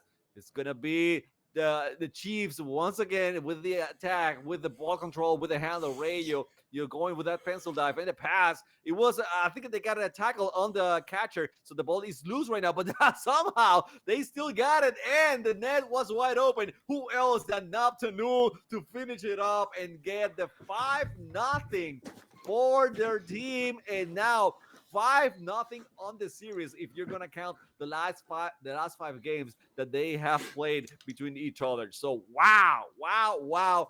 This is super impressive from Master Chiefs. I mean, 5-0, and of course 5-0 that game, all 5 points scored by Nocturnal, and across 3 goals. My goodness, the man gets the ball and it just works. It just happens every time. It's incredible to watch. And shout out to Rayo and Texture for figuring this out. All 3 of them combined are becoming delivering a masterclass performance. And now Rayo, 1 game away from being the first player to win 3 RC 6-mans invitationals and would be on a 2-win streak. My goodness, has he just been incredible recently. Here we are, game 3, and this is triple match point for Master Chiefs. And honestly, I think they may have won Master Chefs, but I think they brought the power of the Chiefs who won the Super Bowl. I think that's where the power is coming from, and that is where they're going to get this win. I'll be honest with you. I don't think Europeans care too much about the Chiefs NFL. I'm just pointing that out, okay? But regardless, yes, they got the power. They got the power. They got the Halo power here, and they're doing great. Even if they want to be chefs, they're cooking. They're doing so well. And one thing, I mean, yes, we're talking about the Noctanul a lot in his offensive endeavors and defensively as well. Well, granted, both of them. But I mean, you gotta give credit to Rayo and Texter. The defense from Texter has been great, and Rayo with his ball control as well and passing plays is amazing. So I gotta say, well deserved right now for all three of them. Although Noctanul has been the man of the hour, and that's undeniable. So Rayo now with the ball control, I'm talking about, moving around. He's waiting for the right moment to pass it. No, he goes for the slingshot. And okay, we got Yuki with a beautiful tackle, and that was speedy. That was very speedy because you could see the speed on Rayo, and Yuki somehow managed to get there on time. Wow, I'm kind of speechless. That's the best we've seen Gentle in quite a few games. We saw an incredible start from Master Chiefs. We thought this is where the game ends, and then out of nowhere, the speed into the tackle that ended that push, keeping it 0-0. A scoreline once again that I think, as bad as it is to have 0 points, it's the best situation right now for Gentle because Master Chiefs haven't scored yet. And they just keep shutting the Gentle out, shutting them down. So now, with a lap completed, Rayo's going to get this ball. He's going to be able to get away. He doesn't have a teammate. He's got Wetsuit behind him. He's got his teammates with him now. They're going for 3, maybe 5. Who knows? A nice bait on the clothesline to send him backwards. Noptez with the ball. It bounced off the rim and looked like it bounced off a player. And just like that, another missed opportunity for Chiefs to basically win the whole thing. And now, out of nowhere, Gentle are back in this. I wouldn't call it back in this. They avoided a 3-pointer, but they don't have control of the ball. And that's the problem I'm seeing from them right now, which is super weird because if you see the first 2 rounds, the first two series of today where they played, their first 2 rounds, they were super dominant. They were controlling the ball so well. And right now it is none of that. They're trying to even get those loose balls, and they're missing over and over those loose balls. And now the passing plays from the Master Chiefs are proven to be a little bit too much for them. You see Rayo flipping around, just trying to zigzag, getting the ball once again, but Yuki got the ball finally, was able to intercept it. And I mean, just as soon as they get the ball, they lose it back again. And that's the problem itself. They are, finding ways to get tackles and steal the ball, but at the same time, they are not managing and not finding ways to keep the ball for a long time. And if you can't do that, you won't be able to do laps. You don't do laps. You don't shoot on net. You don't shoot on net. You don't win games. I couldn't have said it better myself. The scientific method of how to win a game in action, every step of the path. Gentle's got to figure out which step they're missing. And I know Gentle Chiefs, goddammit, Master Chiefs, that's the 4th time I've done that. Master Chiefs have got their plan down, their method of madness as they go. As right now, this is as close a game as we've seen in 6 games. Usually, Master Chiefs have scored by now and have made, but right now, this is the one chance. Gentle need to score here. They don't even have the first checkpoint, but they got to somehow get a full lap around Master Chiefs, score, and then prevent them from scoring. Here's the best opportunity. There's the 3rd checkpoint. He's close to getting the 4th. Look at this. They've got 2 defenders on the ball, absolutely shutting them down, but they're able to find the gap anyway. Gentle, their first opportunity, real opportunity to score. They got to go for more. No, they got to take the 1 here. Okay, they got the goal, and I am not mad. They needed that one. They definitely needed a goal or something. And just finding that slight advantage, that slight lead, it's all they can do right now because they have been so struggling for the longest to get multiple laps. So I mean, yes, going for that one. Not blaming them, especially with the clock ticking down right now. From this point on, I mean, you know more of the game than I do, by far. You're a way better player than I am. So, do you think they go for another one if they have the chance, or maybe go for a 3 pointer or 5 pointer? How do you see them if they have the chance? It's tough. Gentle right now. This is only the second time they've had a lead, and it was a 1-0. The last time was an accidental one, but this one was obviously intentional. They wanted to get the lead. Right now, their main priority isn't scoring. Their main priority is holding the ball as long as they can. If they're able to complete a lap, they'll take it. I think they might go for the one. They'll have to force a 3, or they'll force a Master Chiefs to get a 3 if they do. Look at this wide open lane. Like I said, I think they were playing space. But here we go. We have Rayo in the net. We have an opportunity, and they go for more. But I think that's because they saw the 2 defenders on the net instead of the 1. Saw the opportunity to go for more. But this is where the boy becomes man.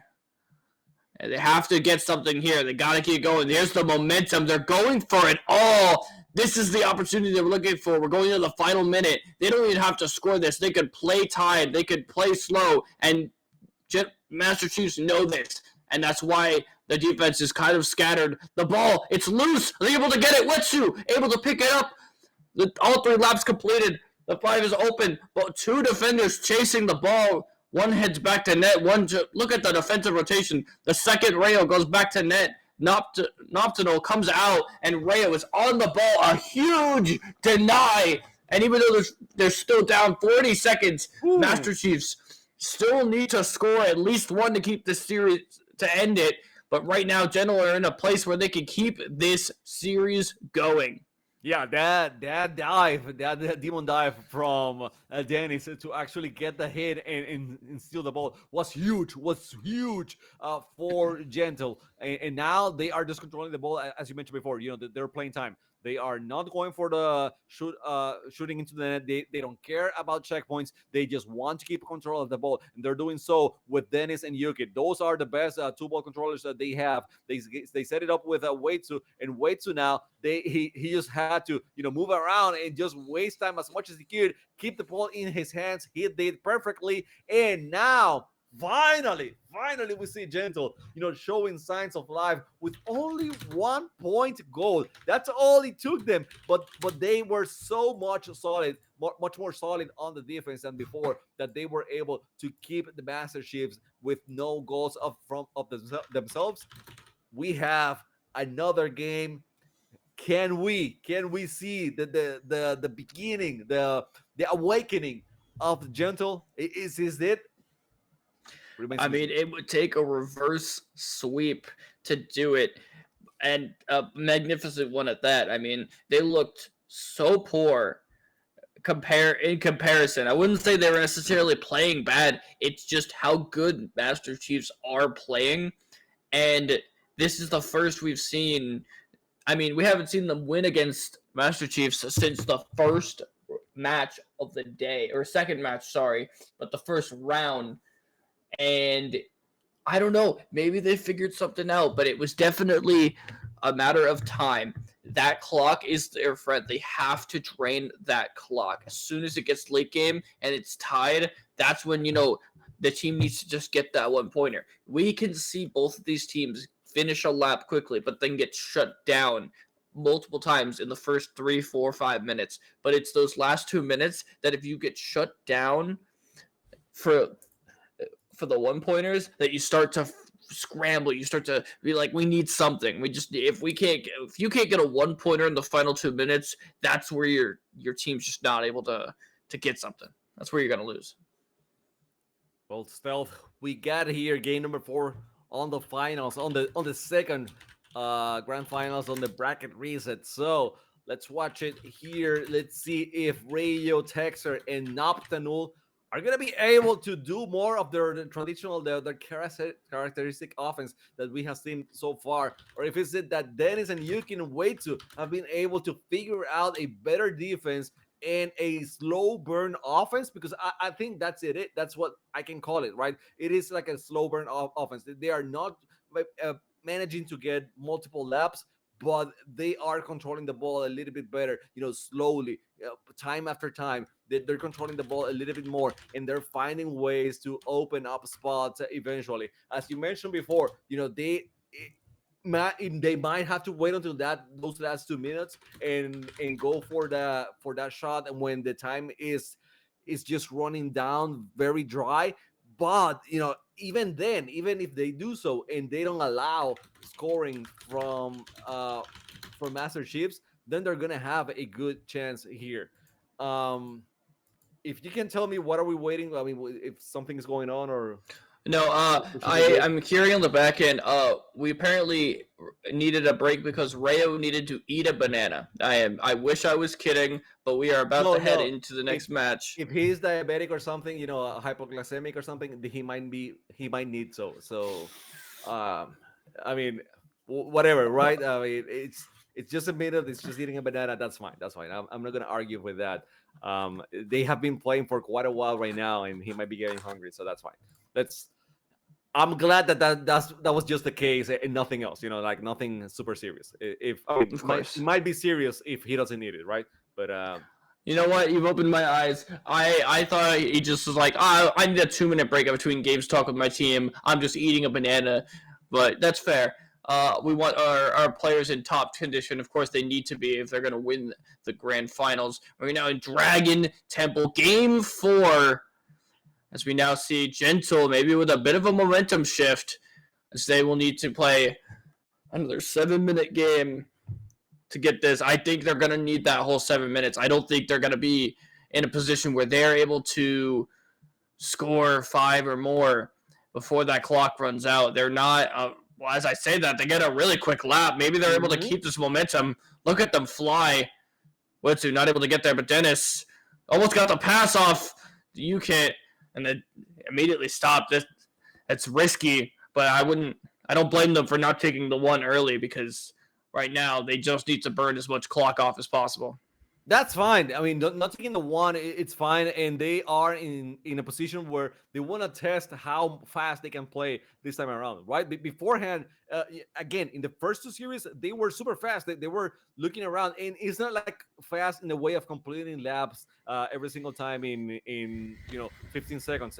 I'm not talking about that kind of fast, but they were able to build a lot of momentum and keep the defense second guessing themselves a lot. That has not been the case since they start facing Master Chiefs, but I think they want to get in that groove once more, and that might mean that they are not going to take every single 1 pointer that they have available. So not mad with it, and also they probably don't want to be scoring over and over and over against this team, because if they can score twice and that's it and end up the game, it's way better than having to score 5 times, right? So I think that's part of it. You can now putting a lot of speed, and that's what they want. But oh my god, I mean, that was close. That was super close, and Raya finally was able to catch the ball and get it denied.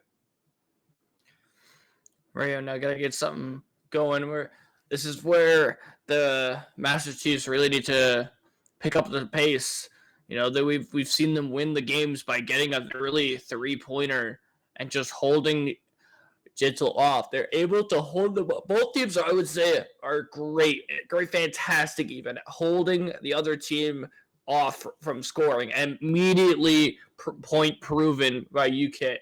But the thing is, Master Chiefs have been winning games because they get those early and quick 3 pointers, catch the defense off guard, quick counterattack, whatever it is, it's able to happen earlier in the game. Now, the one game we just saw Gentle win, they got a 1 pointer, but it was late. They were able to stall a lot of the clock off. So now it's a matter of the ball is in Master Chief's court. I think Gentle have figured out their plan of attack. They figured, and it's more of a lack of attack. It's more of a stall tactic for a good portion of the 7 minutes, because they know they're good enough to stop these attacks in their tracks because they know Master Chiefs aren't going for that 1 point. By the way, Reyes is looking good. So that banana did wonders. Okay, so I mean, he was looking great before, but then now on his play style, you see how he's dodging everyone, how he's baiting them into coming closer, and then he's got making some space for the teammates to attack. One thing I'm gonna mention is Texter has not been that great on the offensive end. Beautifully, super solid on defense, but on offense, he's been getting tackled a lot more than Noctanul and Rayo. Maybe I'm just being super critical right now, and probably I am because I mean these 6 guys, all 6 of them. I mean they are super solid, super great players. But I'm being very nitpicky with what I'm seeing here, and that's been the difference, right? It seems like. That Noctanul and Rayo are able to control the ball a little bit better. And then once Texar is the one controlling the ball, he's been getting tackled and taking the ball away from. Oh, and they go for the one goal. One goal. Okay, not bad.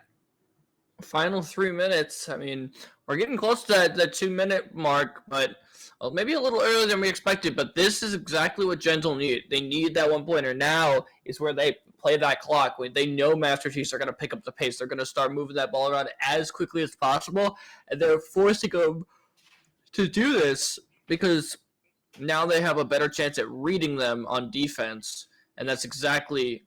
They're playing Master Chiefs right into their hand. This is exactly what they want to do. I think if they're going to win, this game is a perfect blueprint for how Gentle are going to make this reverse sweep happen. Well, they get the control once more. Dennis fakes that one. I mean, I think he wanted to go over the donut, but he didn't have the speed to do so. So he goes back and gets away from all the defenders. It doesn't matter. You know, they have the lead right now. They don't need to push anything. They can just move around, free flow, and do the laps as it is convenient for them. You know, the longer it takes for them to do a lap, as long as they keep control of the ball, it means that they're going to be closer to winning the match. And Way2 knows that as well. You know, he is getting away from all 3 defenders. Now that he's going to find Texter very close, going for the pass. And yes, Yukit was ready for that one. He dodges everyone. 2 defenders dodge. And now moving backwards for the 4th checkpoint to try to open that 1-pointer once more. They got it. Are they going to take it? Yukit seems to decide to go for the second lap. And I mean, again, don't blame him, but he has a wide open one. Still, I mean, if he goes for the 1, the lead is not going to improve anything from having, I mean, a 1 and a 2 is basically the same thing because the opponents are going for the 3-pointer to actually, you know, go over you. So it doesn't make much of a difference. But the big difference is that if they go for the 1, you're going for the cannon toss once more, and you can lose the ball in that situation. And they don't want to lose the ball right now. They want to keep it in their hands unless it is for the 3-pointer. Yeah, and the 3-point gate is open, but they see the defender. They have Wetsu open. He turns it around thinking that it's going to bait the defenders to rotate to the 4th checkpoint, but he notices it doesn't, so he takes it down. He's got it to the 3rd checkpoint. Well, close enough. Maybe they're baiting it. They're just trying to bait out. It looks like they are actually trying to get a 3 or just bait out the defenders one way or another for a plan of attack. Bukit falling off the wall there, kind of mitigating any momentum that I had. Look at how close they are to this net right now, and they just don't have any momentum. Both of his teammates were behind him, and he just didn't get the ball off. But however, very similar to last game, they were up 1 with less than a minute. They went for a multi-lap, and even though they failed, they still managed to win the game. So the blueprint, the script, it's all still working in Gentle's favor. Now the ball's in Master Chief's hands. It's in their court. And a 1-pointer saved incredibly. I thought they were going for a pass with this little time left, but this is exactly the position Gentle want to be in. Dennis now, 5 seconds left. Just got to hold on to this to bring it to a game 5. Texter, last chance, Nocturnal, Rayo. They got space. You get on his butt. It's going to take a lot to get this done. They only need the 1-pointer, though, to bring it to overtime. So you know they're going to play extremely aggressive on this defense. There's the tackle. Is they really able to get there? The tackle. It's up in the air. Oh, my God. Multiple spares. And UKIT's going to come out with it. We got a game 5. We do have a game 5. It's not over until it is over. And Gentle making their way through with only 1 point in games 3 and 4. They are forcing game 5. I think the most impressive thing right now, it is not having Gentle win, to be honest. It is that they have kept Master Chiefs from scoring in those two games. That's the impressive part for me because the defense has been solid. They have been reading everyone like a book. In that situation where Noptenul had the opportunity to go for the 1 pointer and tie the game, you see way too out of nowhere. He's coming from the back and decides, no, not in my house. You shall not pass. You're not getting that one. So they forced game 5. And right now, I'm telling you, I don't know who's going to win this. You had asked me 3 games ago, I say it's going to be Master Chiefs. They're winning this easy. And no, right now, on this game number 5, I have no idea who's winning all. I think it's going to come down to how this game plays out across the board. If we see Master Chief score even at 1, but mainly a 3 in the first even 4 or 5 minutes, I think it's Master Chiefs all the way. But it's when we see a scoreless game for the first 4 to 5 minutes, that's when we start feeling like Gentle is going to take away with this. We see their strengths, we see their weaknesses. We've seen them for so many games on stream, and now it's all in their own hands. I feel like this is honestly advantage Gentle. Now that they figured out how to prevent Master Chiefs from winning, they just have to keep with that game plan and keep it going. Maybe Master Chiefs need to switch something up. Maybe Noptinol isn't enough on his own. I think you're right. Maybe Texter needs to step it up a little bit. Right now, he's getting the passes off, but maybe that's the right person. Maybe he needs to hold it a little bit longer. As Noptinol does come up with this, but we're going to see more than just a couple ball recoveries. We're going to need to see some good passing plays. Texter, above the net's going to get this. He's going to get the first 2 checkpoints. He's got 3 wide open. He's got a teammate behind him. He's got a teammate in front of him. It's a pretty good position. Gets it to Noptinol. Pass back to Rayo. Notices he was back in the air. It was going to land awkward. And this is exactly the position Master Chiefs want to be in, but they take the early one. And I'm wondering if they know that this is what they need. I'm not mad at that first goal, being a 1-pointer. I'm fine with it. The reason is Gentle has won the last 2 with 1 point. So now they're forcing Gentle to do something else. They're forcing Gentle to go maybe for a 3-pointer instead of a 1-pointer. Or maybe if Gentle decides to go for a 1-pointer and they tie the game, well, that doesn't mean that Master Chiefs are going to be on the losing end, right? So they have opportunities now. They have options, and that's good for them. And they started with the right track. They got the momentum early on in the game. They were controlling the ball. They were getting good passes. They were having good speed. Now, however, that's it. Yeah, Texter with a beautiful save. I was gonna say you gave the ball away and now you have to defend. But yes, Texter did. And the guy that I was complaining about a little bit offensively is doing great defensively and offensively as well. He's not losing the ball around anymore. And they have opened a donut and they're going for the 3-pointer. Texter moving super fast. He's going through the 3rd checkpoint and just very close towards that 4th checkpoint. Decides to play with the Rayo. Rayo back to Texter. Texter to Noptinol. Noptinol with the goal, and that's gonna be 4 points to nothing for Master Chiefs. If it's anything like the last 5+ games that we've seen these 2 teams play, this is Master Chiefs' win.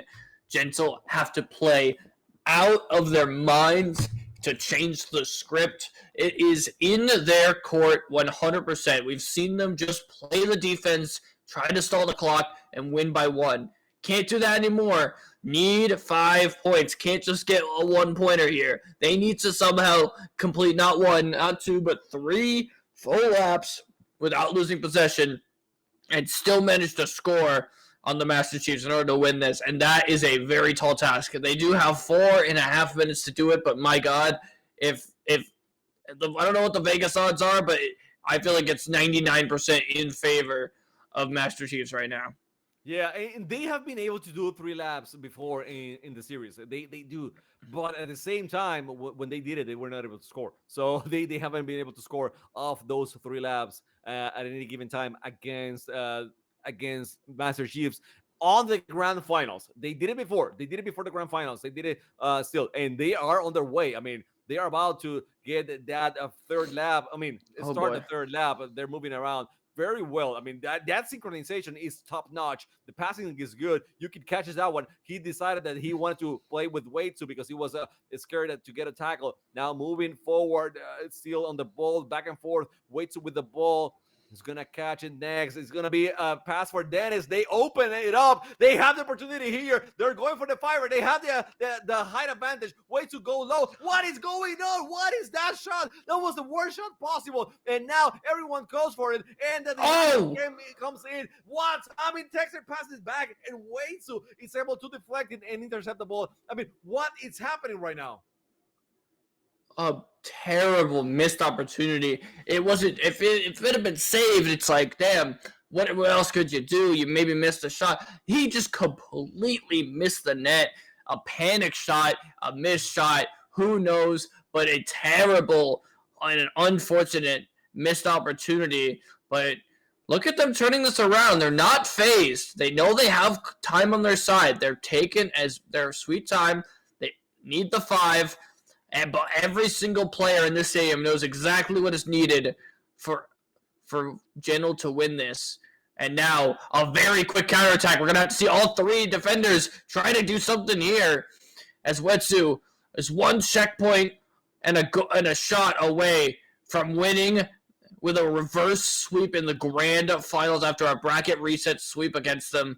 My goodness, Yukit up to Wetsu. He's got Dennis below him, but he's got the height. He's got the momentum. He can stay as high as he wants. He's waiting for someone to get tackled. He's waiting for an open net. Another missed shot. Are they going to be able to recover it? This time they do. Both of his teammates. Dennis is available for the shot. He's going to take it back into the ball. He's got Wetsu. He's trying to get both their teammates ahead. UK went around the long way. So he's ready for the shot. He's going to go up here. Maybe go for the tackle. The tackle comes out. The shot comes out. And it's a win for Gentle. The reverse sweep is over. What an incredible comeback after such a mind-bogglingly fast performance from Master Chiefs for 5 straight wins.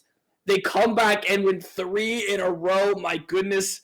Well played by both these teams, but Gentle are going to take the win. Dennis is our first ever 3-time Invitational champion. My goodness, I couldn't have scripted it better myself. It was great. It was great to watch.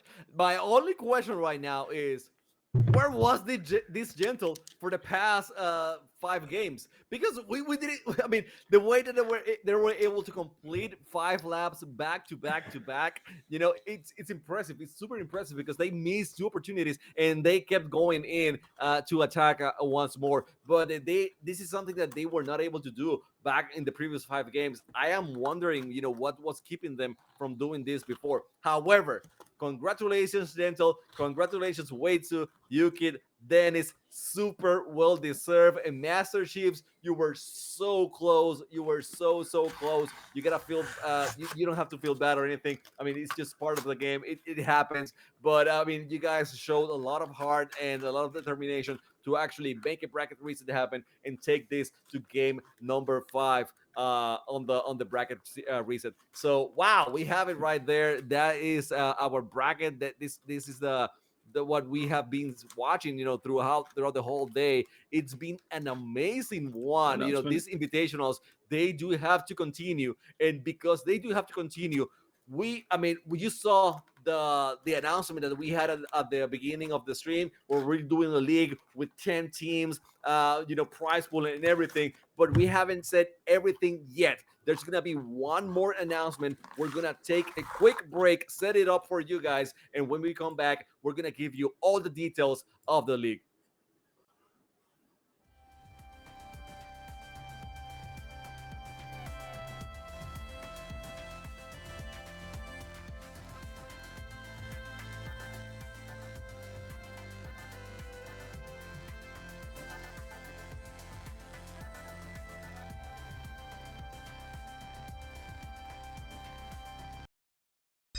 It's the red juice of Josh.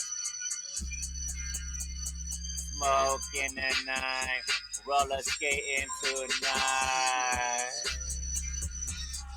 Roller skating tonight. Roller skating, smoking, passing nickel bags tonight. Roller skating. Roller skating tonight. Disco balls and 8 balls tonight. Rolling down the street. Disco tonight. Roller skating on the roller skates tonight. Hey, what's up, girls? When you fall, get back up on the ring. Here's a nickel bag tonight. I'm trembling the roller ring tonight. That bass, I got them nickel bags, I pass them to F tonight. The DJ on the ones and twos tonight. Roller skate tonight. Roller skate tonight. Roller skate tonight. Roller skate tonight. The disco tonight. The disco going down tonight. That light of disco. The lights, the shadows, the shards of disco. Roller skate tonight. Roller skate tonight. Roller skate tonight. Disco balls tonight. That shattered shard tonight. Dimes and roller skates.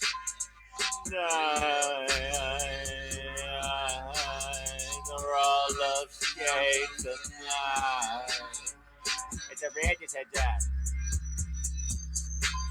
It's a register job tonight. Roller skate tonight. Roller skate tonight. Disco balls tonight. Shot glass tonight. Roller skate tonight. Roller disco balls tonight. Dimes, dozens and dimes. Dimes of dozens of nickel sacks tonight. That Afro pickback tonight. Roller skate tonight. Get them styrofoams. Roller skate tonight. It's a register job. Yeah. Yeah.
What's going on, everybody? It's Zan here. Most probably know me as and Cone C6 Man. Super thrilled today, especially because of this amendment with amazing and awesome cast and crazy pro champions. But I'm here for this video to tell you some very, very exciting news. Some of you probably already heard about it. There's rumors floating up in the air, tweets have been done, and all of that jazz. But we're finally here. We've been working on this for a while, and we put a lot of hard work and dedication into it. And we're just more than excited to finally be able to share with you what we've been cooking up.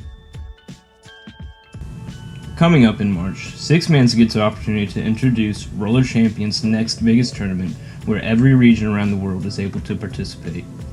We are very proud of what we get to announce today, and we know you'll enjoy it. And remember it as one of the biggest moments in Roller Champions history. But enough beating around the bush, and let's just cut to the chase. The announcement you've all been waiting for is the Roller Champions 6mans Premier League. This tournament will have a humongous cash prize, but we'll get to that later. For now, let's talk about the formatting of the league. The RC Premier League will have 2 open qualifiers hosted on Challenger mode, one on March 23rd and the other on March 30th. The top 5 teams from each of those qualifiers will then be invited to play in the RC 6mans Premier League. In the league, there will be 10 teams, each team playing each other twice. 1 match at a team's home stadium and 1 match at an opponent's stadium. Teams will pick their home stadiums in order of seedings from the qualifiers. The league will then last for 6 weeks, with 15 matches occurring each week, with 3 of them being streamed. But don't worry, we'll keep you up to date on all the action. Teams will earn 3 points for a win and 1 point for a loss. And at the end of the league, the top 4 teams ranked by these points will be invited to play in the playoffs. The playoffs will be single elimination bracket, with the semifinals being a best of 5 series and the grand finals being a best of 7. The winning team of the playoffs will be crowned champions of Roller Champions. But be careful, because the bottom 3 teams will be relegated at the end of the season and will not remain automatically for the next season. Now it's time to go over some dates and some times. After our qualifiers that have been placed on March 23rd and March 30th, we're going to be taking a 2-week break in order to get things situated for the league. With that being said, week 1 of the regular season isn't going to start until April 13th. After week 1, we are then going to take another 2-week break in order for us to hold our monthly RC 6mans Invitational. After week 2, that's whenever every single week on Saturday, 12 p.m. CST, we'll be holding all of the rest of our matches. So week 6 being our last week of the regular season, May 25th, we will then be entering the postseason, and playoffs will not be commencing until June 15th. All of the qualifiers and playoffs will be starting at 1 p.m. CST, and regular season matches will be starting at 12 p.m. CST. When signing up for the qualifiers, teams will be allowed to have 5 players max on their roster, one of which will be a team captain and will be responsible for communicating with the administrators if qualified. After the qualifiers, the qualified teams will participate in what we call the roster lock. The players in your locked roster will be the only players allowed to participate for your team in both league and playoff stages. 3/5 of the players on your roster for the qualifiers must remain the same on your locked roster for the league and the playoffs. And now, for the moment you've all been waiting for, the prize pool. The total prize pool for this tournament will be a total of 1,250 USD. 750 of these dollars will go towards the playoff prize pool, and the other 500 will go towards a system we've devised to ensure nobody goes home empty-handed. Remember those points I mentioned earlier? Each team will get $5 for every 4 points they have accumulated throughout the regular season. More details on this can be found on the RC 6mans Premier League rulebook. As for the playoffs, first place will receive a whopping $450, second $200, and third $100. Details about the distribution of these prizes can also be found in the rulebook. Well, that's all for now. Expect to see registration for the open qualifiers announced soon, and also remember to join the Roller Champions 6mans Premier League Discord server to make sure you don't miss out on any information in the future.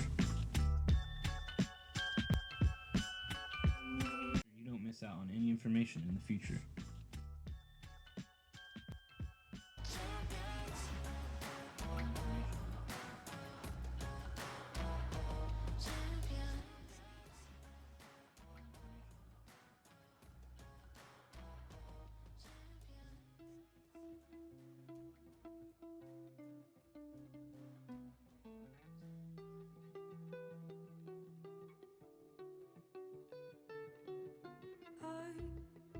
Hide, you seek whatever you find.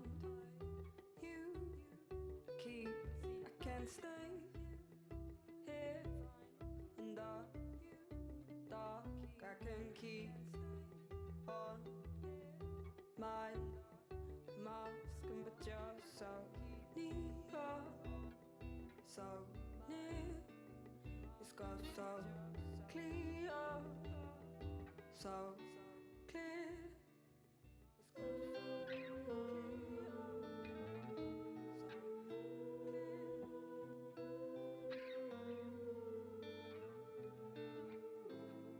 I was half hoping you'd be joking, or maybe this time you had gone mad. You seem lit down by me somehow. Am I moving too slow? You lead, I'll follow, and I've never been here before, but I recognize the front sliding doors, but I recognize the front. 'Cause I hide, you seek whatever you find. You keep, you can't stay here in the dark. You can keep on your mask, but you're so near, so near. It's got so clear, so clear. It's got so clear, so clear.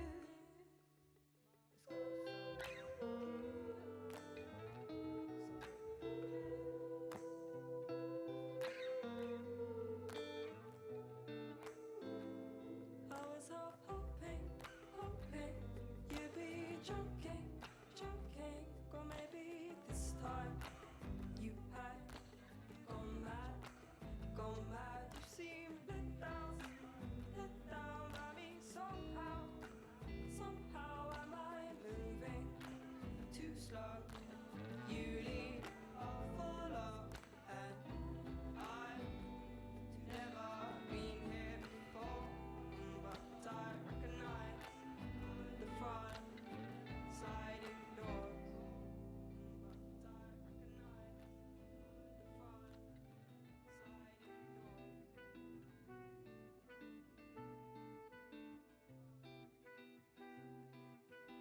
doors. I get you high, you got me stoned. You'll always do this, got me stoned. I'll never leave this one alone, in case I lose this one.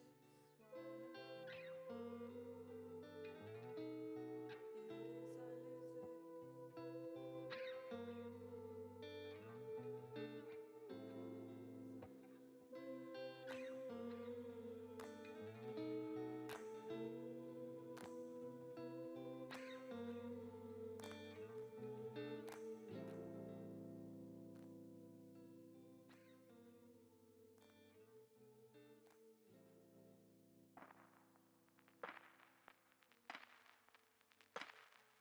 Bright lights, I can't really see right. Cold eyes to hide what it feels like. They take from me what I need from you. Fast steps to find my way back to your love. We're due for a comeback. I get from them what I give to you. Please take me back to a dream where miles away are places never seen. Show me the wonders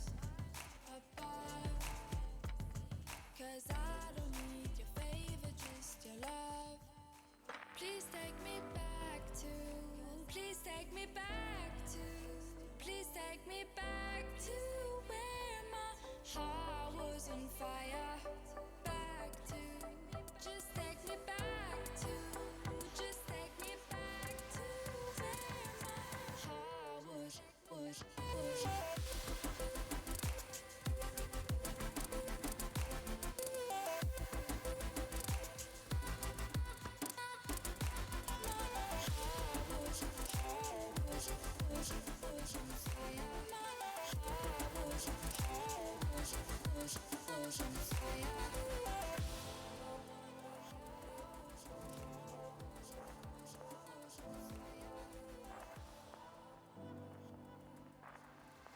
Wake up, I don't really feel right. Can't seem to hide what it feels like.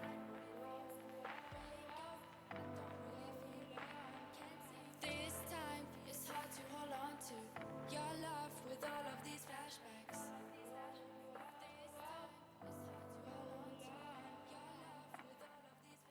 Please take me back to a dream where miles away, a place is never seen.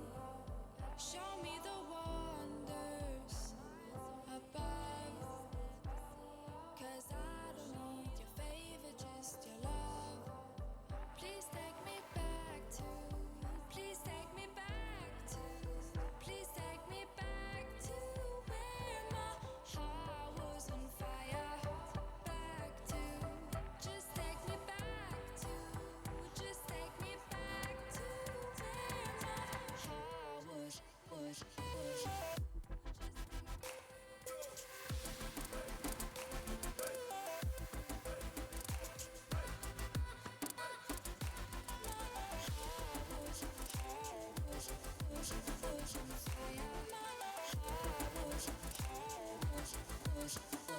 Fire.